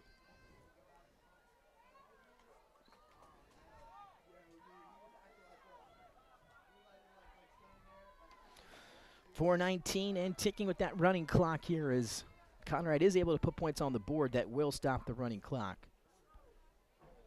But it is getting deeper and deeper into this one. They're still facing a 3rd and 9 here, so.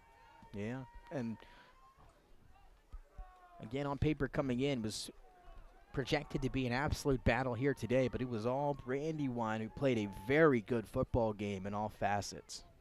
Yeah, and I think the big play was that kickoff return. Conrad had cut it to 14-7, and I agree. You're absolutely right. Drummond just ran that kick back and kind of changed the complexity of that game moving forward.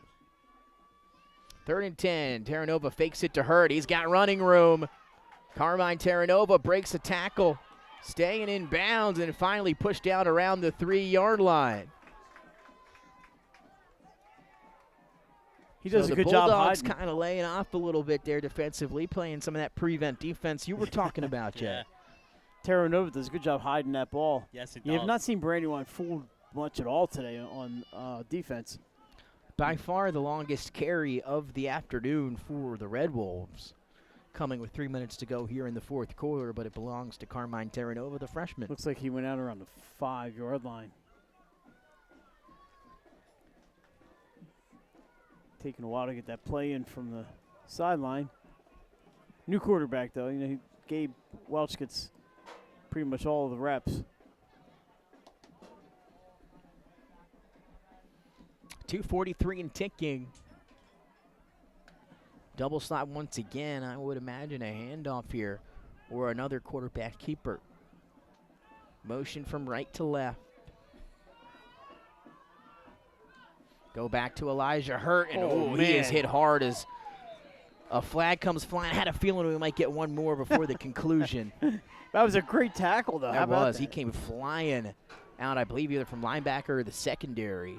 A holding call. I imagine I'll just push him back here. But the officials have been on it today, that's for sure. They've been on top of their game. That's right. And sometimes these Saturday games, you're feeling a little bit more up. You get a night good rest last night. I'm not sure. Maybe some of them had games last night. You would imagine, right? I'm sure they do. They're short-staffed. They're doing the best they can. Yeah. I went to Archmere, and some of the referees that worked the Archmere game did the Sally's game later in the night. See, and there you go. And then they're probably back here again today. So, I mean, they're doing 3 games in less than 24 hours, some of these guys. It's like us, except they're down there running around. Right. I'll tell you, we appreciate all of our officials, no doubt. It's a hard job, and you don't know until you've done it. And a nice tackle there on Terranova as we're coming down to the conclusion here. Maybe a few more plays. What we will say before we head out, a shout out to our officials on the crew today. A referee Rick Jezik, the umpire Brian Berkeley, linesman Adam Barbas, line judge Fran Burster, back judge Mitch Ruoff, and the clock operator, my friend hanging out up here with us, David Miles. Yeah, and thanks to Pat Williamson and the people here at Conrad for welcoming us in and hooking us up, and maybe we'll do this again next year. We'll see if we get a Conrad game. That Saturday at 11 is not always a good time for us, but it worked out today. It worked out today, and I could see it working out again. Again, one of my favorite fields here. There's always basketball season. That's right. I like that gym in there too. You're right on top of the action. That's right. The den, the Wolf's Den. Might be the last play, maybe 2 more. 25 seconds, double slot, hurt to the left of Terranova, who sits in the shotgun. Nova throwing across the middle, has a man. What a breakup by Henry, who once again, he's had 3 or 4 pass breakups today. A phenomenal job in coverage. And that should be the final play of the game as the Brandywine Bulldogs, they come on the road here for Saturday matinee football and get a huge 41-6 victory. As another player hobbled up for Conrad, able to get up under his own power. You love to see that. But, guys, it was all Brandywine today. They hang 41 points on the Red Wolves, 41-6. In closing comments here on this one. Yeah, whether by air or by land, Brandywine, once they got started, they weren't going to be denied. They played great defense and showed so many weapons on offense. This is a different Brandywine team than I saw last week. Yeah. And Conrad, they have some pieces. They need to do some work. I think St. Andrews will be an opportunity for them next week. And they'll look to get healthy, too, try to get some of those guys that were banged up ready to go for next week. Again, suffering some injuries today for the Red Wolves. But, guys, Brandywine, phenomenal across the board. And I think for our player of the game from here up in the booth, I think it might have to be number 13. What do you guys think? Absolutely. I think that's a no-brainer. Scored 3 different ways today, through the air, on the ground, and, of course, I think the play of the game was that kickoff return. And, of course, we're referring to number 13, Anthony Drummond for Brandywine, one of the captains of this team, all-state track and field. Benny's got the chain. In the 200 and 300 hurdles. He's going to get the picture. And you're going to see him with that chain. It'll be number 13, Anthony Drummond. I believe if we have relayed the correct info down to Benny. Yeah, we got to make sure Nick. So that picture will be uploaded on social media. What a day it was for Drummond. 3 touchdowns. And could have maybe had more if the game was a little bit closer. So a nice job for Drummond. Jay, closing words. Put a bow on it for us here between Conrad and Brandywine.